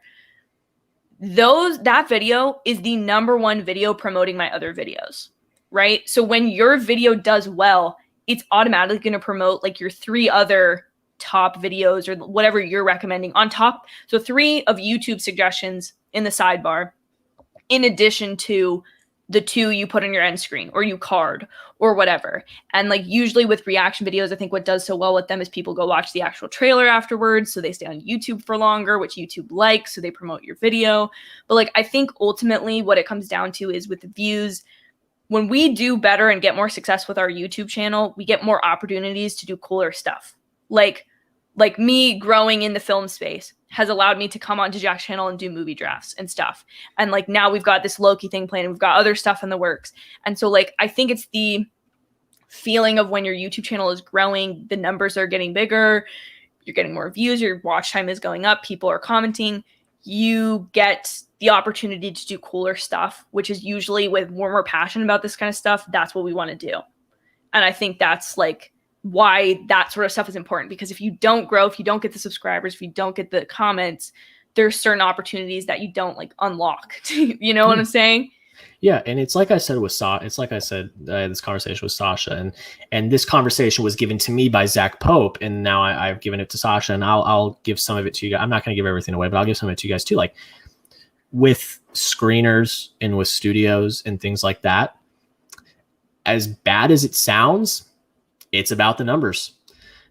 You're not going to get access if you don't have the numbers, if you don't have the audience. I'm able to review films early because I write for other sites. It's not my YouTube channel. It's not. That's not why I get to review movies early. It's because I get to write for Music City Drive-In, The Wolf of Geek Street, those connections, being able to do that, which I love writing those reviews. I love it. But that's how I'm able to get those screeners. I don't have a big enough YouTube yet. So like, that's also another thing. Like Sasha said, it's cool stuff. You know, you get to do stuff early. Maybe you get to interview someone here and there. Like those opportunities come, you know, and it's all just, the numbers matter, especially if you really want to take it seriously. I just figured it out. For us, it's not about like the ego with the views. It's we take this seriously. Yeah. As like a second side hustle like job. It's not our main thing that we do, but it is like a side hustle / secondary job. We take it seriously. We want it to grow so that we can continue to do it. So it's not an arrogant ego thing. It's I'm passionate about this, serious about this. I want to get those opportunities so I can make cool content. It's really what it comes down to. Mm-hmm. But yeah, we'll hit some of these comments. You guys are great listening to us talk. Hey, forgot you guys were going live. Looked up. Sasha mentioned it. Didn't say where to watch. Hey, Ricardo, you're good. Thanks for just coming, man. Thank you. You're good. Yeah. Thank you for looking that up for me, Ricardo. Yeah. Not to add salt to the injury, but my first vote in the draft went to Chris, and the deciding vote was Marriage Story. Kind of didn't want to do it, but it was Marriage Story. Look, I get it. Marriage Stories. Look, I love Marriage Story. It's a great freaking movie. It's a great movie. But, you know, the way he went about it was a bit cheap. Joshua G, what's up, guys? What's up, Josh? How you doing? Do you guys want to see A Quiet Place 3? I know Krasinski's doing a spinoff next. I had not heard that. I hadn't heard that either. I don't even know if Krasinski's going to be involved, from what I've heard. I don't even know. He may not be involved, which would be a big mistake. Because I love A Quiet Place 2. And if you guys have not seen it, go check out my review and go check out Sasha's review. It came out today. The thing for me that I love, now I love the movie for a lot of things, but the main thing is Krasinski's direction and the screenwriting. That's why it is so good. Plain and simple. Yeah. And this is his baby. Why would you not want him back? This is his baby. Mm-hmm. Like, you saw how giddy he was going to like these Q&As and these live, like we saw it on social media. He was so giddy to be going to this stuff. He was so excited. Like, don't if it ain't broke, don't fix it. If it ain't broke, don't fix it. I echo Jack's sentiments exactly. Yeah. Mitchell, hello there. Have you guys watched Nick and Nora's Infinite Playlist with Michael Cera and Kat Dennings? No, that is, I know we say this. It legitimately is on my watch list. That's a movie I've been wanting to watch for a while. There's I'm I'm trying to hold on. Let me look if this is the same author. I really love like books like Nick and Nora's Infinite Playlist. Like that was a book that I remember when it came out. But hold on, I want to see who the author is because there's what am I trying to say here? There's other books I think by the same author that I really liked that I've read. Someone will correct me if I'm wrong. Dash and Lily, which was a series that was made into a series on Netflix. Highly recommend when Christmas rolls around, guys. It's just a feel-good situation. But Nick and Nora's is kind of similar to, or I think it's kind of the same genre. So I definitely would be interested in watching Nick and Nora's Infinite Playlist, although I have not yet. Absolutely. Marva, I'd love to see more of that series. Yes, it's going to come back. I've got a lot of ideas. I don't just want to talk to people in film. I'd love to talk to like my bosses, the CEO James. His story is so interesting, and I'd love to get to know more about how Chat Sports was created because I said it in my interviews, but I really mean it. Like what they are doing over there. And I'm not just saying this because I work there. Like I legitimately believe it. What they're doing is so revolutionary for sports media to be completely online, and not only to be online, but also be interactive for the audience. Because if you guys are in here and you don't know like what I do for a living and stuff, like Chat Sports, the big thing we do is being interactive. So we have these things called weigh-ins, which are, we'll do a story, we'll talk about a player or something, and then we'll take it to the chat. I was watching the show today. I was off, but I was to watch the show because I'm diehard. They were talking about Larry Fitzgerald, wide receiver for the Arizona Cardinals. And they were doing a story about how his future is still unknown. He may retire, they may not know. And then at the end, they say, okay, well, what do you guys think? Should he be a Hall of Famer? Type Y for yes, type N for no. And the chat just fills up with Y's for yes and N's for no's. Like you bring the audience in and you interact. That's something that the major networks can't do because they're on TV. You can't do that. So I'm fascinated because Chat Sports has been around for over a decade. I am fascinated about that story. So I'd love to talk to James, I'd love to talk, I think Sasha's going to be guest number 2. I think I've already been thinking about that. It's going to happen. We're going to make it happen. Would love to. But I'd love to talk about everyone's processes and things like that. And Brandon Davis was just the first. He was great. It was a banger. He's awesome. But I want more people. And so that series is definitely going to come back. Like I said, I've been in a big transitional period. I'm settled now. More stuff's coming back. There we go. Mitchell, again, have you watched The Talented Mr. Ripley with Matt Damon and Jude Law? No. It's a no for me too. Big old nope. Maybe get to it eventually. Have you guys watched Cold Mountain with Jude Law and Nicole Kidman? No. No, me I neither. might get to it eventually. Have you guys watched The Cider House Rules with Tobey Maguire and Michael Caine? No. Me either. Me 3 for 3. All right. This 0 for 3. Sorry, Mitch. I hate to break your heart. Do you guys like Justin Bieber? Yes. I like now Justin Bieber. Yes. Now Justin Bieber. I was a very hardcore One Direction girl back in the day. Ooh. And I was a little bit feisty in middle school, probably had some issues I needed to work through. Now we're an adult. We can look back and admit this, but I definitely had it out for Justin Bieber girls just because I felt like the kid. And now as an adult, I can see at 12 years old to be made into a star. You held a grudge, didn't you? A little bit. Yeah. I was like, okay, listen, like this little purple pop star boy, although Never Say Never from the Karate Kid with, yes, amazing. Fantastic. I like Justin Bieber now. Love his new album. Mm-hmm. I love him and Haley together. I just like his whole vibe now. Before, I was not really a fan, but do I still really like some of his early music? Yes. I did think he was a girl at first time I heard him, though. Just because he had such a high-pitched voice. Yeah. I'm sorry to Justin, but no, I do like Justin Bieber now. His new stuff's really good. I used to be, I was a guy. I was like, oh, Justin Bieber. I used to be a hater. But, his new album's great. I mean, there's so many good songs on that album. It's fantastic. It's just really, he's a talent. He really is. And he can do so much. He can sing, dance, play like the drums, stuff. Like he can do all this stuff. He's an entertainer.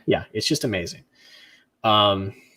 Jack, I actually know that you did a style like film stock and Soups when you did a review on Cruella. Did you change up your style or something? No. Can you elaborate on that? Because I know that can you elaborate a little bit more on that? I'm not exactly sure. I don't think I really changed up my style when I did my Cruella review. But elaborate. I'd love to talk about that. Just a little confusing. No big deal. Jennifer, I'm back, y'all. Glad to see you're still on. Hey, we are the real ones. We go till we can't anymore. I'll actually have to go soon because my bedtime's coming up. But your mom's back. No, she's actually it's only 8 Jack, o'clock. Go to bed. It's only 8 o'clock there. I'm not on their payroll anymore. Back in college and stuff, I was still on their payroll, so I was like, okay, I'll listen. And I still will. Mom, if you're watching, I love you. I still will. But I'm not on their payroll anymore. What'd y'all think of the Oscars this year? Oh, I'll go first on this one. Okay, because I already kind of talked about this a little bit, but again, it was I talked about it and aired my grievances to myself and myself only, and it's probably best. I do actually kind of want to hear your take because you really didn't talk about it at all. I didn't, and I also never told you this. I mentioned this again in the video that I edited for myself and never posted. I meant fully to come on your stream that night. That's fine. We had a good time. I ended up I'm with an organization at my school, and I was like, can I test out live tweeting this? And the president of the club was like, go for it. Had a blast doing that. Because obviously I think the fashion was killer this year. There were a lot of exciting wins. I literally watched Trial of the Chicago 7 from like 11 p.m. the night before the Oscars to like 2 a.m. or whatever the runtime was that morning. Yeah. So like I that was literally the only one I watched. And the only reason that I did that is because I'm an Aaron Sorkin fangirl. I love him to death. And so, like, I was like, if I'm going to watch something, I'm going to watch. Also, Sasha Baron Cohen's in the movie. Could I really not watch that? No, I had to see that. My namesake. I'm kidding. But so for me, I was not, and I knew Nomadland was going to win. And to me, I think, I did not like the format they shot in this year. Didn't. I don't really understand why they switched the venue. I know it was because of COVID, but I didn't really, I felt like it could have been socially distanced in Dolby Theater. It probably wouldn't have had the same vibe, but that's whatever. Besides the point, I feel like my main gripe with the Oscars is their complete and utter, people don't hate me, I feel like the Oscars is kind of elitist at this point. And obviously there's Oscar bait movies. I love a good Oscar bait movie. But I'm really sick and tired of the people kind of crapping on the rest of the film industry that to me props it up 360 days of the year where the 5 Oscar bait films come out. And I also just think this was a year where certain stuff didn't get recognized in the correct way. And I feel like this was an Oscars they could have said, you know what? Like, we don't have that many movies to talk about. Let's just have fun with this. And I felt like it would have been a perfect opportunity for that. And I think the problem is the Oscars still thinks, again, this is controversial. The Oscars, I think, still thinks they're relevant to everyone. And they're not. They need to go the way of the Tonys and really just for the drama, Oscar bait films and references, that's who we're going to target. That's who we're going to go for. Because I would enjoy that more than an Oscar ceremony that tries to be like, oh, Glenn Close is like, knows this rap song and is like twerking or whatever. That was and like, I would rather have a very specific show like the Tonys or the Emmys. Like, this year, the Emmys was even weird because they did that whole Masked Singer TikTok thing. But like the Emmys knows it's television and knows Masked Singer is what everyone is watching on TV, bringing in millions in ratings. So to me, the Oscars, I'm scared they're going to go the way of the Golden Globes and the HFPA if they don't change something about their formula. And I don't think they necessarily need to have like a popular films category. But I also listened to the Scripts Notes podcast with John August and Craig Mazin. For anyone interested in screenwriting, I highly recommend. Craig Mazin wrote Hangover Part 2. He's hysterical. And Chernobyl. And so crazy range. But he was talking about the fact that in the past, the Oscars totally dismisses comedy as like a category, but invites a comedian most years to come, or they try to tell jokes to entertain people. Yet they're totally dismissive of this other form of film that keeps the film industry afloat. And I think just having that perspective, it's not that I can't appreciate a film like Nomadland or any of the other nominees, but I just don't get as excited about it. And so then when the Oscars chooses to be this kind of middle ground nothing of an award show, that's when I just am kind of like done with it. And I'm usually, if you watch my Oscars vlog from last year, like I bake every year for the Oscars. I print out a ballot every year for the Oscars. Like I love award seasons. And this year I just was not interested. Yeah, I mean, I think you bring up a lot of really good points, and I'll just give mine real quick. I've talked about the Oscars a lot. Like, I have a whole series dedicated to the Oscars. Like, do it every year. I like that they did the song performances beforehand. Made the show go by a lot quicker. Yes. I was fine with how it was filmed. I didn't really have that much problem with it. I didn't have much problem with the venue either. It was fine. I just didn't really care. I thought it was paced a lot better at the beginning, and then once we got to the In Memoriam, it really took a dip. The In Memoriam I didn't dig. That was too fast. Give the credit to the people that have passed. Just do it. And then the idiots, I will say idiots with a capital I. I know what you were going for, but you swung and you missed. You swung and you that missed. is the biggest mistake of, like you said, of all the people that they could have given due that have passed in the last year. They linger on Chadwick. But I'm not even talking about. Well, yeah, and then they switch up the categories, and then he doesn't get it. Yeah, then Anthony Hopkins, who's asleep in Scotland now or Wales. I will say, and I've said this as well. If I were a voter on the Academy, I would have voted for Anthony Hopkins. Full transparency. And I love Chadwick Boseman, Rip to the King. I would have voted for Anthony Hopkins. I thought he had the best performance.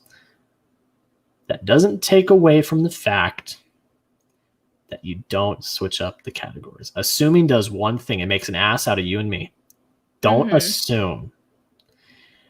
Because not only does that happen, but now that also takes away from all the hard men and women that worked on Nomadland. Because no one's talking the next day. No one's talking the next day about how Nomadland won Best Picture. Everyone is talking about how I didn't even think about that. Royally they screwed Chadwick and how they completely screwed everyone by changing up the categories. That's what's being talked about the next day. It's the same way that, and I've heard this argument made of like Moonlight winning Best Picture, that it was so overshadowed by the mistake. Now, I feel like that may have been a genuine mistake. Obviously, this was an intentional switch of the categories. Yeah. But like it sucks because it's like, okay, Moonlight doesn't get the same recognition because you said La La Land first and the whole cast and crew came up on stage. But the difference, what were they talking about the next day? That there was a switch. Still talking about how Moonlight ended up winning Best Picture over La La Land. That's still what they were talking about. It's so funny that we're having this conversation because I watched a video earlier today because I was catching up on my YouTube. The people over at Collider, they do a award season show, and I was watching their Oscars recap, and they had pretty much word for word the exact same conversation we're having right now about this very topic. I just you butchered it. You did. Assuming does no one any good. And I know what you were going for, but it would have been just as impactful if it was one award before Best Picture. Yeah. You would have brought his wife up. She would have given a fantastic speech. It would have been emotional. Then you cap it off with Nomadland taking home the fat dub for Best Picture. And you got a really great bow on the night. Yeah. I don't know. I just think that was such a bad mistake. And I think, again, it sucks because the people who made the decision to switch it was the Academy, not the Academy voters. Mm-hmm. And so like the voter or the arts of motion picture sciences, but like you can't, it comes across in such bad taste now that it was trying to be the big moment of the night and it didn't work out. And now it's like, we see what you tried to do. And if it had been successful, sure, it would have been fine. But because it wasn't, which isn't your fault, you kind of look, like you said, you make an ass out of yourself. Of the Academy makes an ass out of itself because you did this. You knew what you wanted. We know what you wanted now, and you didn't get it. Congratulations. You played yourself. Literally, like the definition. All right. Mitchell says on Instagram, he's talking about my Cruella review. Yes. Yes. I talked about this a bit earlier before Sasha came on. I started a TikTok. I did it. I became a talker. I swore I never would. But, it's room to expand. It's room to grow. I can do bite-sized content. That's really easy. So yes and no. Chris is in here. He does TikTok so well. He does these great videos, the this or that's, all of these that really get people involved. I'm not going to really do any of that. I'm mainly just going to do bite-sized movie reviews. And I've done some Blu-ray content, so I may do some Blu-ray content.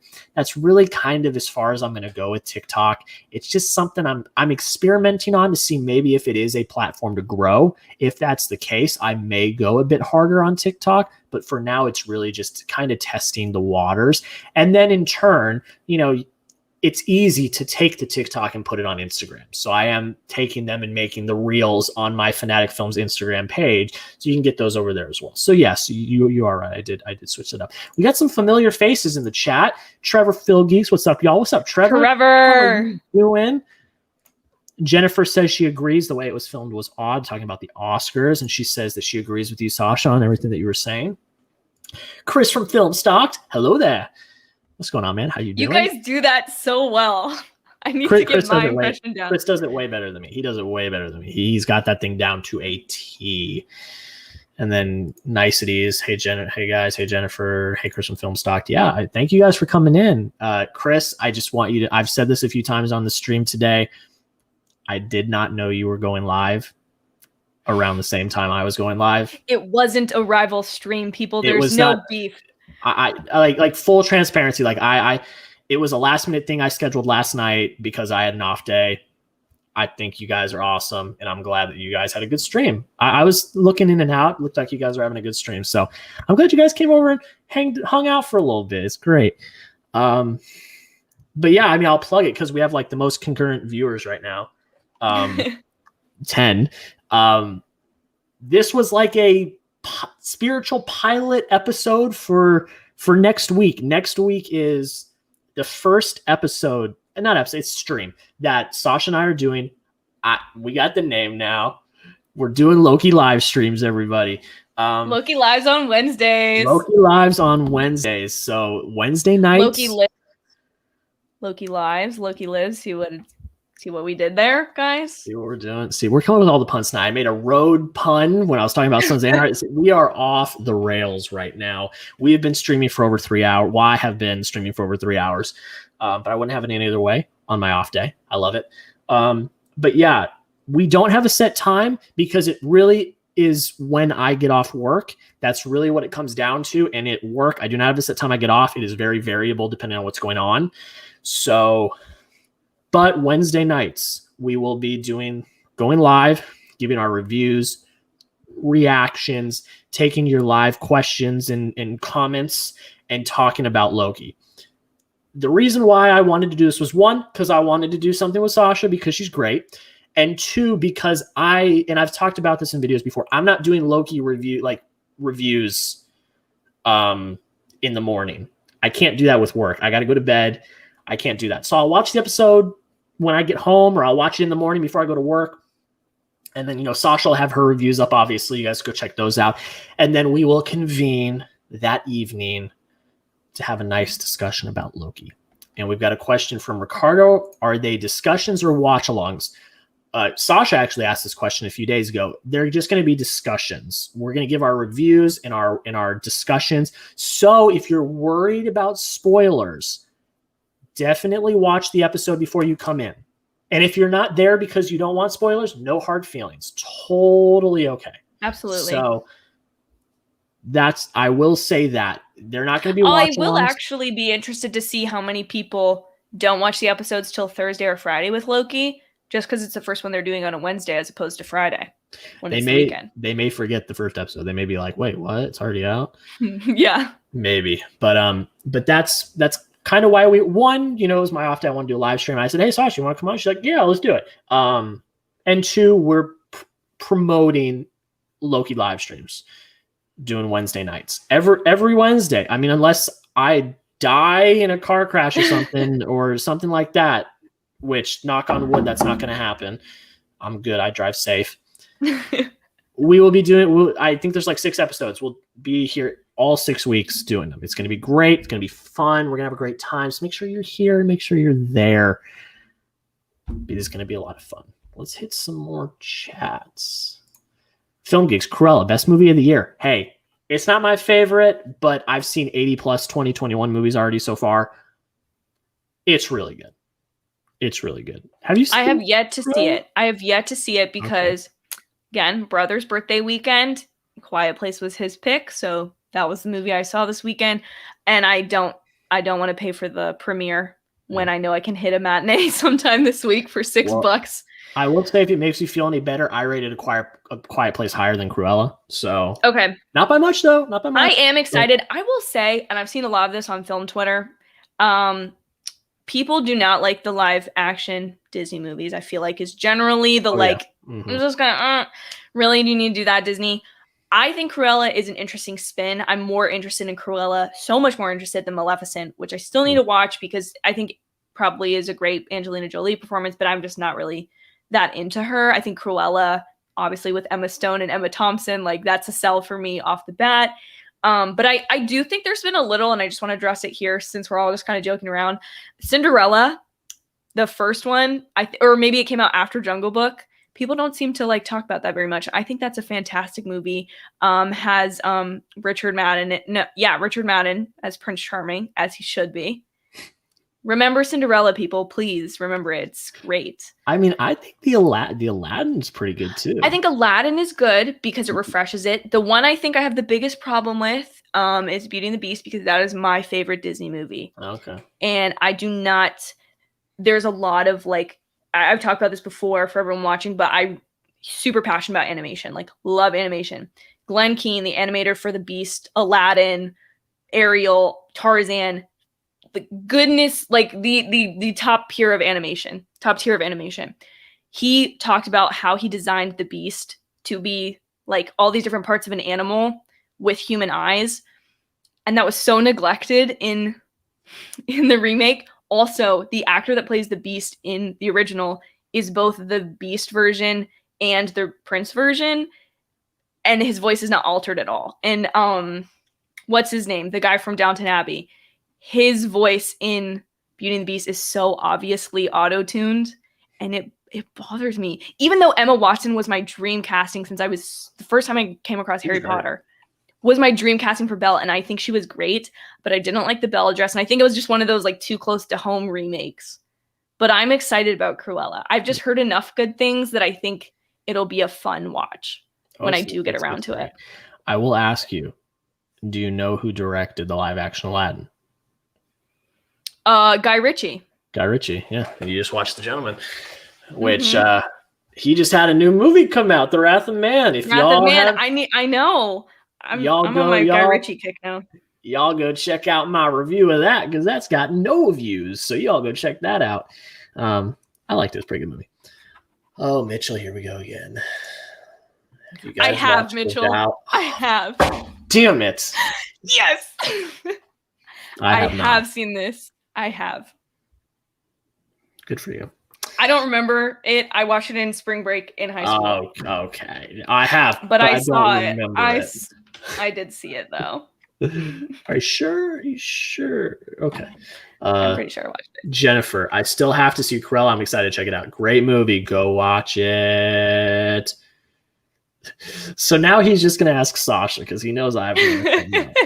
Has Sasha watched No Strings Attached? I have. See, yep. There we go. And my hot take, No Strings Attached is a worse version of Friends with Benefits. with Mila Kunis, Ashton Kutcher's wife, which ironically they say like after they filmed both these movies, which have the similar like let's get like romantically involved, but not like actually be boyfriend and girlfriend, and then that happened to them in real life apparently. Parallels. But it's No Strings Attached is very good, but I do not like it as much as Friends with Benefits, which also has Justin Timberlake. Just as I say, Justin Timberlake's in that one. Before Loki comes out, name your favorite Owen Wilson performance. What is he in? My off the bat, the first thing that comes to my mind, The Internship with him and Vince Vaughn. I think him and Vince Vaughn are the funniest duo like ever. Internship is when they become these like they're like random salesmen and they become Google interns and they're like these old guys. They make references. Love that movie. I also love him as Jedediah in Night at the Museum. I was just gonna say, I'm looking at his IMDb. So I'm probably gonna so I forgot that he was Lightning McQueen, so I'll say Lightning McQueen. He's great. Oh yeah. See, a lot of these he's supporting roles. So I like because I would say like Fantastic Mr. Foxby's like in it for like a minute. I mean, he's one of the main characters in Bottle Rocket, which is Wes Anderson's first film, and I really liked Bottle Rocket. He's great in the Royal Tenenbaums as well. Yeah, I haven't. That's like one of the Wes Anderson ones I haven't seen. Yeah, probably Lightning McQueen. Jedediah is great. Yeah, I'm excited to see him. I also love him and Jennifer Aniston and Marley and Me. Oh yeah, that's a good one. That's a really good one. That's good.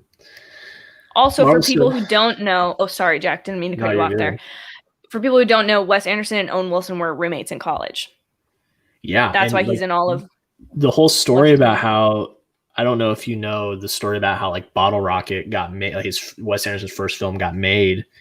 It's fascinating. I only know parts about it. I learned about it in school because I got a minor in film. So it was like they were in film school. It was him, Owen Wilson, Luke Wilson, like they were all like in college together, and he made this like Bottle Rocket originally was a short film. It was like 10-minute film, and it like blew up so massive that like the studio picked it up and turned it into a full length, and that was his first film, and that's how he really took off.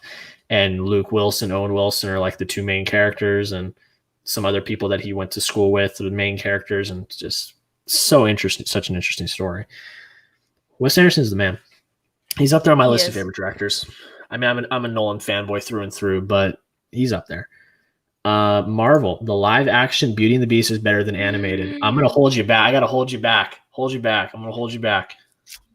Marvel Studio, well, we have words to have. I strongly disagree. I see your comment about Evermore.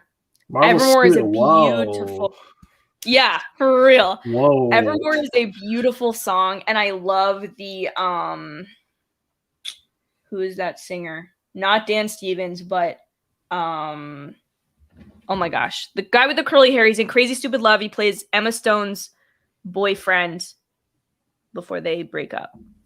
Anyways, don't know. I don't remember his name, but his version of it I love. He's cool. Josh Gad is great. I really like some of the things that the Beauty and the Beast was able to accomplish. I really like the dress at the very end of the movie and the wedding scene, or like that's supposed to be their wedding or something. Like I think that dress is beautiful.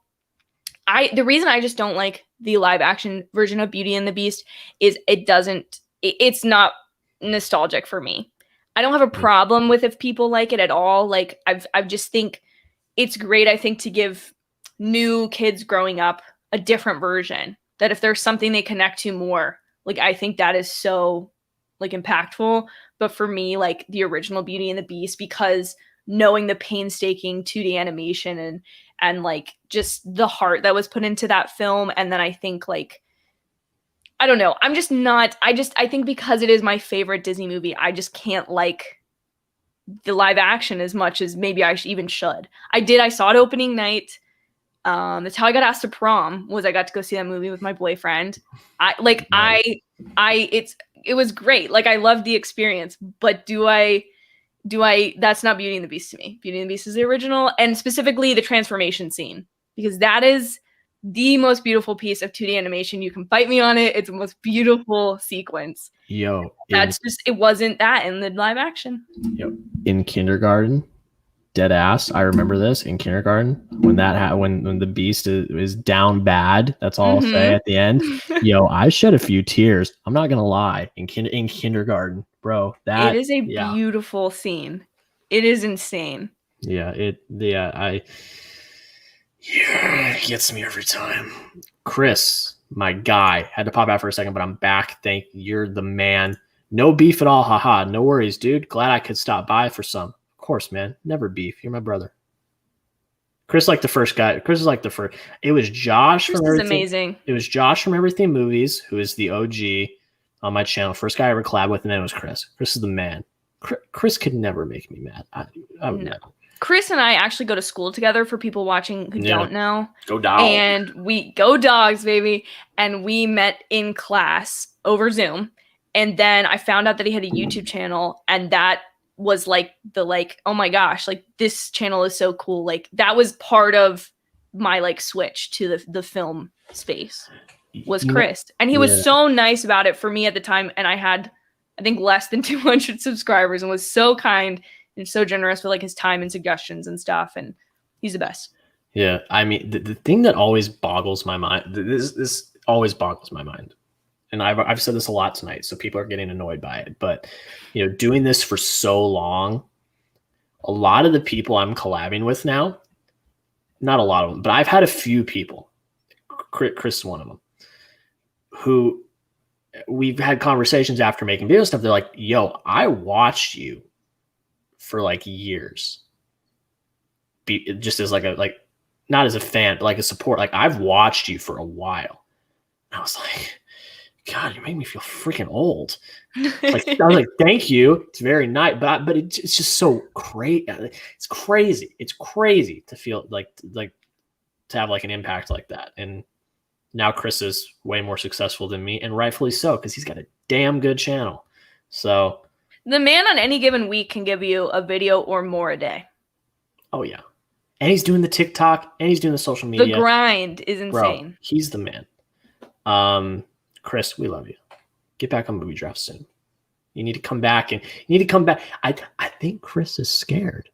I think he's scared that he's got a little competition now. He's still got his undefeated record. I think he might be a little scared. Hey, he's got to keep it that way. Hey, there is no everyone in this stream right now, between you and me, we both there is no just straight up defeated person here anymore. Nope. Congratulations, Jack. I tweeted about it, but sincere congratulations. You owned it that draft. You were emotional that draft. You suffered that draft, but you came out on top. That was an experience. I want to make the Movie Drafts Twitter way more active. I've only posted that one clip that Chris edited. I am going to start cutting up best clips from drafts.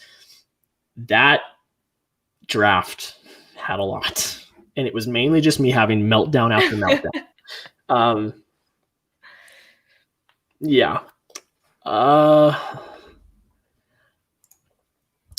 I'm going to watch the new Bo Burnham special very soon. Yes. Am I frozen again? Hello? You did freeze, but I can still hear you. But I'm not moving. Your frame is frozen. I know why. Everyone, just take a sec. My camera died. Give me a second. See, now this is the curse of having it not be my webcam. So everyone, just give me a sec. Sasha, you can talk to the chat. Just give me one second. I got to switch out my battery. Hello, everyone. How are we all doing? I've not seen the Bo Burnham special. I see everyone talking about it.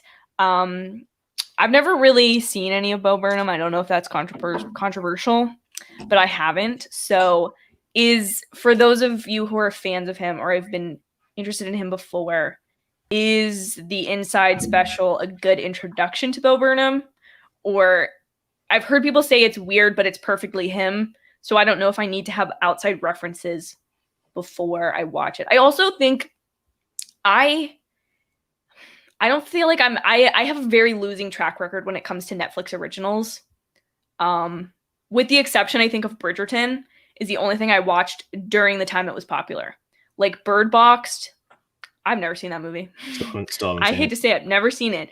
I still haven't seen Shadow and Bone. I feel like that kind of came and went recently. I feel like by the time I watch Inside, it won't be top of the stuff anymore. Like, I just am very bad when it comes to Netflix stuff. I don't know why. I just am. Yeah, I mean, just from my perspective, because this was the first experience I had with Bo Burnham's comedy. Like, you know, saw 8th Grade, brilliant direction. Okay, I've seen 8th Grade. I didn't know that was him. Yeah, that was his directorial debut. Love that film. Saw him in Promising Young Woman. Awesome. This was my first with the comedy too. And it's just, I'm just going to tell you this. I want you to go in with as little information as possible. Okay. It's not the normal comedy special. That's all I'm going to say. Okay. Just be prepared for that, because I don't watch a lot of comedy specials. The only one I know I've seen all the way through was Ellen's and Seth Meyers. Okay, well, I've got one person, John Mulaney. Get on it. I know he's like up my alley probably. I just have not hopped on that train yet. There's just certain stuff I'm sometimes like, am I too much of a bandwagon at this point if I hop on this thing? No. But I don't know. No, because it's funny. So for me, I'll get a little personal here. So I've grown up Catholic. I'm Catholic. That's what I am. That's my religion. He pokes so much fun at the Catholic faith, because he is as well. And it's so like, yes. It just makes sense. It just makes sense. But then he has other bits that are just, he pokes a lot of fun at logic and like things that people do. Like, there's this one bit, I'm not gonna get down a rabbit hole, but there's this one bit he does. I don't know if you ever had this day, but I know a lot of people in school had this day, like in elementary school, when it was like stranger danger, like, yes, don't get like, they show the videos of like kids getting like, it's like an action movie where they get like pulled into the car and like kidnapped and you're never going to see them again, like to scare you. He does a bit about this day and it is hilarious. Okay. I'm going to have to see it then. It's just street smarts. That's all I'm going to say. He is hilarious. And Chris can confirm. Chris can confirm. I've seen every John Willie's multiple times. They're elite. Okay. They are hilarious. I would recommend another comedian, but he has been canceled and he is not a great person, so I'm not going to do that. But there was another comedian before John Mulaney that I loved a lot, but I can't talk about him anymore. And I won't. He's a bad person. Gotcha. But yeah, just be prepared for Bo Burnham. It's not like a regular comedy special. That's all I'm going to say. Okay. I don't want you to know anything else. Go into it completely clean, because that's what I did. I went into it completely clean, and it was an experience. Okay. Chris, go Dogs. Go Dogs. Sick 'em. Forks up, baby. Y'all play any good video games? Were you in here earlier, Marvel, when I talked about video games? Were you the one that asked the question? I don't want to sound like an idiot.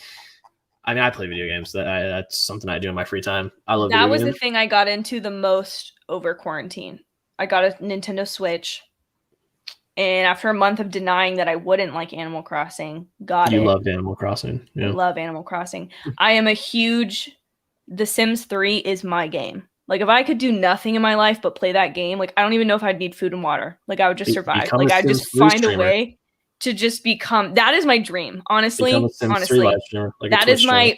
Once I like get to a point where like I could have the time to do Sim stuff, that is my dream, to get a computer that runs it properly and play Sims 3. Because that game, for anyone that plays it, knows it is glitchy, it is a mess, and I'm like an Apple Mac girl through and through, and that game is not made for Mac. It is not.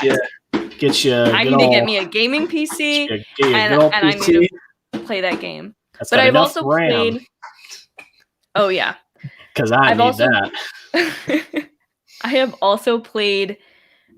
I've learned I'm actually terrible at like console games though. So like I've played probably 20 minutes of The Avengers, the one with Kamala Khan. That's pretty much like the sole reason I bought that game was I was like her, and then Kate Bishop has been added now through like downloadable stuff, I think, or like free update. Mhm. But I think you have to complete the game to get there, so that's gonna be a while. And then I also love Lego games. Lego Star Wars, Lego Harry Potter, Lego Marvel is not as great, but I've played that. And then what is that one game?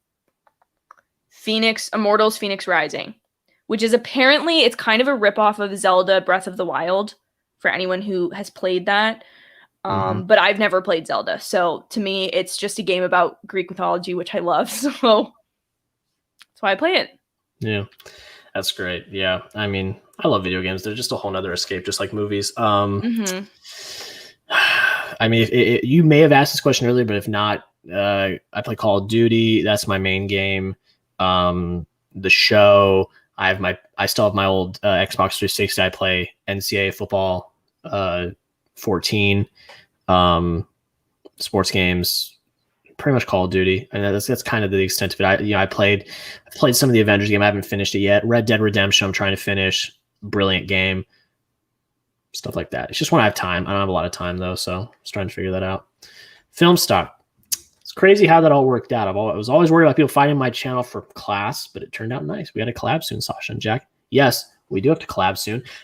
Before you came in, Sasha and I had a nice discussion about YouTube, and I have an idea in the works that I talked about.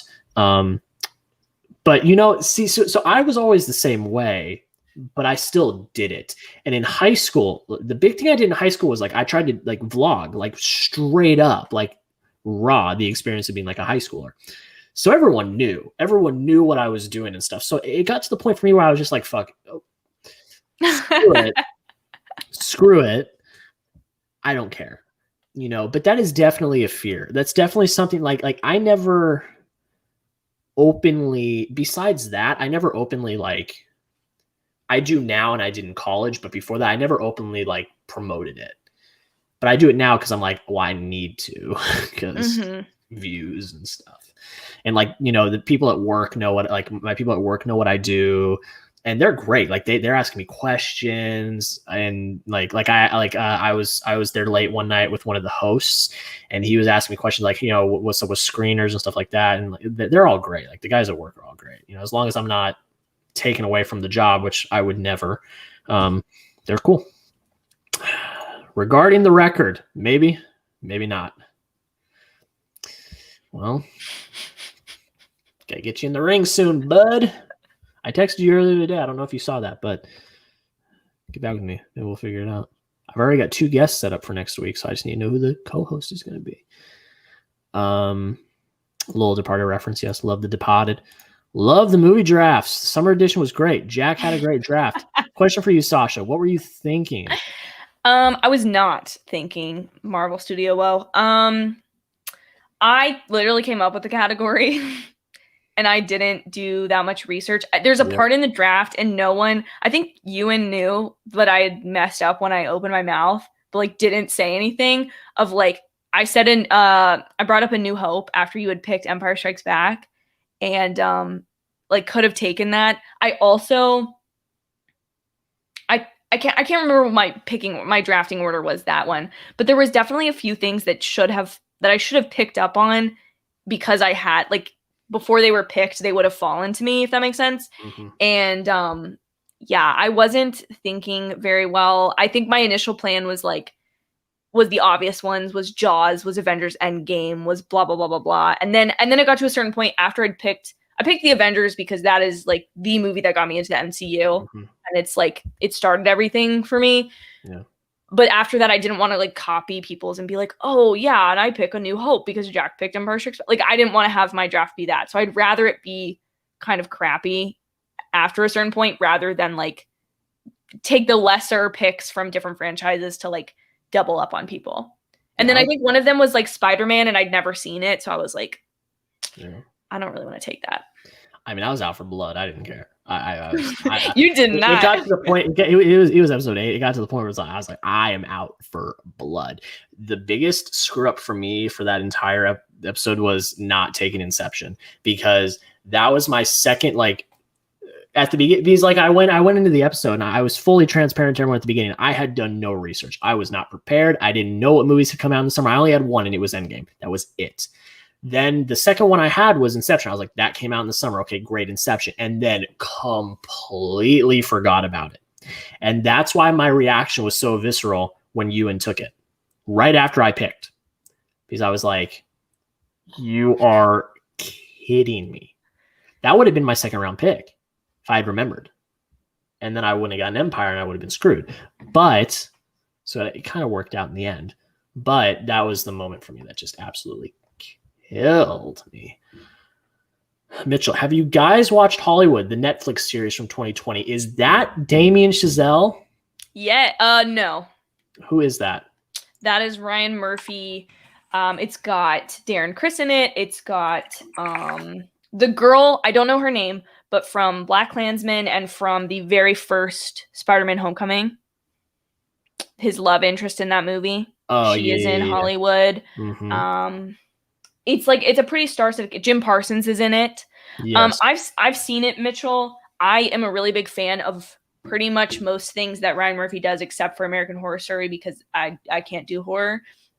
Like, I love Pose. I love American Crime Story. 2 of my favorite seasons of television ever to exist. I love The Politician, which is another Netflix Ryan Murphy product. Yes, I love The Politician. Love The Politician. Ben Platt is incredible. Yeah. The guy. Sorry, yeah. May I interject? Yeah. Y'all, Ben Platt is playing a high schooler in The Politician. Y'all calm the F down. Exactly. People, I don't know why people are so, I thought that was pretty, I thought people would be mad if an actual teenager that wasn't Ben Platt played Evan Hansen. Yeah. Oh, okay. No, it was The Eddie. He directed The Eddie. That's a different. Okay. I was like, yeah. I swore that was Damien Chazelle. Hollywood is good, and I talked about it, Mitchell. There's a video I did. This was one of the videos that I was super passionate about doing and did not do well because of the timing of it. It was about period piece shows to watch after Bridgerton, because I really like shows that are kind of intentionally they're not really about the past. And I think Hollywood has a couple of some problems of things they excuse that actually happened, and then kind of just have, I think it's fun to have fun with what if Hollywood got their act together and was better morally, ethically, more inclusive earlier, how much better the world would be. And I think that's fun, and I think that's what Ryan Murphy specializes in. So I really like the series for that. But I see people's problems with it. I also know Ryan Murphy, and I don't know if you know this, Jack, but people have questionable opinions about him because of him getting paid, I think technically more at the time than Shonda Rhimes did for their Netflix exclusive deals. But Ryan Murphy has really pumped out content for Netflix that I think in the long run has made it, I understand now more why he got paid more. Not that I don't like Shonda Rhimes, but and Bridgerton is going to be a cash cow for Netflix for the next 6 years at least. Yeah. But that's her only thing right now. Whereas Ryan Murphy's got all this stuff that we just talked about. Yeah. That's great. I need to watch that soon. When I saw it, I wanted to, but I just haven't gotten around to it. He has a great small role in Big Sick. Talking about Bo Burnham. I need to watch The Big Sick. Me too. I need to. Thoughts on Roma? I know Chris said he thought it and Quran were a bit overrated. I have not seen Roma. I've seen Roma. I watched it in 2 parts because black and white movies really put me to sleep. I don't mean that in a bad way. I think black and white movies shouldn't be underrated, but it just tires my eyes and I just fall asleep. So I watched Roma in 2 parts. I think it was good. That's all I really kind of have to say about it. It clearly was a very personal film for him about his childhood, but I didn't really necessarily like it that much. I don't know. It's just my personal taste. Yeah. I need to watch it. Film Stock said woof, woof, woof. Talking about the dogs. Max talks movies. Hello there. Film Stock. General Kenobi. Great. Marvel said I love NCAA. Pumped for it to come back. Yes, finally. And pay the players. That's all I'm going to say. Have either of you seen The Graduate? I watched last night. I absolutely loved it. I have not. Jack, you're a college graduate. You have to see The Graduate. Okay. Dude, let me finish my thought. Sorry. No, you're good. You're good. When the next Criterion sale comes around, which I believe if it is going to come out when it usually does is in July, so next month, that will be one of the films I'm picking up. It's one I've wanted to pick up on Criterion for a while. It's next on the list, so I'm going to get it very soon. Mitchell, have you watched Borat? I've not seen either. I was going to because of the Oscars, but I was like, she's not going to win, so I was like, I want to though. I've seen the first Borat. I watched it on a whim when it was on Amazon Prime because of the second one coming out. I think it's one of the funniest things I've ever seen. Like, I've never laughed so hard watching something like that. I think I've never really, I grew up knowing like, oh, of course, with the name Sasha, like there's not a ton of people that I knew who had that name. So like Sacha Baron Cohen being as famous. And I remember my parents just being like, oh, he's kind of crazy. But like, I think he's so funny. And I think a film like that can really expose a lot of things that we don't really think are lurking in our society nowadays. That like, not that I think Borat is supposed to be like exposing these things, but I think in the process of being comedic, you can do those things. So I love Borat, and I think Sacha Baron Cohen is a genius. Yeah, I think he's great. The biggest shock of any movie draft was Batman 89 being taken number 1 overall. Yes and no. I think it was a little surprising due to just the pool of films we had. Mm-hmm. And I don't think people are giving Luke enough credit because he finished last in the poll and didn't really get many votes. I don't think people are giving Luke enough credit. If you look at his draft, it really is the definition of summer blockbuster. It really is. There is some like gray lines. Like I took Endgame. Well, that's at the end of April. Like it thin lines on some of ours. Like Luke picked really great movies, nostalgic movies, and they are the definition of summer blockbuster. They really are. So like Batman 89 is like the definition of a summer blockbuster, and it is one of the defining superhero movies. It really is. I don't think people are giving Luke enough credit for that. I think he had a really good draft overall, in my opinion. Film stock, head out now. Hope you all have a good night and keep grinding. I think he's already headed out, but if you are not, have a good night. Bye, Chris. And I think we're gonna hit this one, and then I think we'll head to bed. We're almost at 4 hours. It's over past midnight for Sasha, absolute trooper, and it's 11 o'clock. That's what I'm telling here. you. That's what a good coffee will do for you. A good coffee will keep you through the day. But Max asks, do you think No Way Home will make $1 billion? Yes. Yeah. No question. If Captain Marvel can make $1 billion, I think Captain Marvel's a good movie, but I don't think it's the best. And it didn't have the hype like Spider-Man's going to have. Captain Marvel can make $1 billion. Easy. Spider-Man can make $1 billion. Absolutely. Straight up, just based on not even just what we know, it's just the speculation. Is Toby going to be there? Is Garfield going to be there? Yes, easy bill, easy.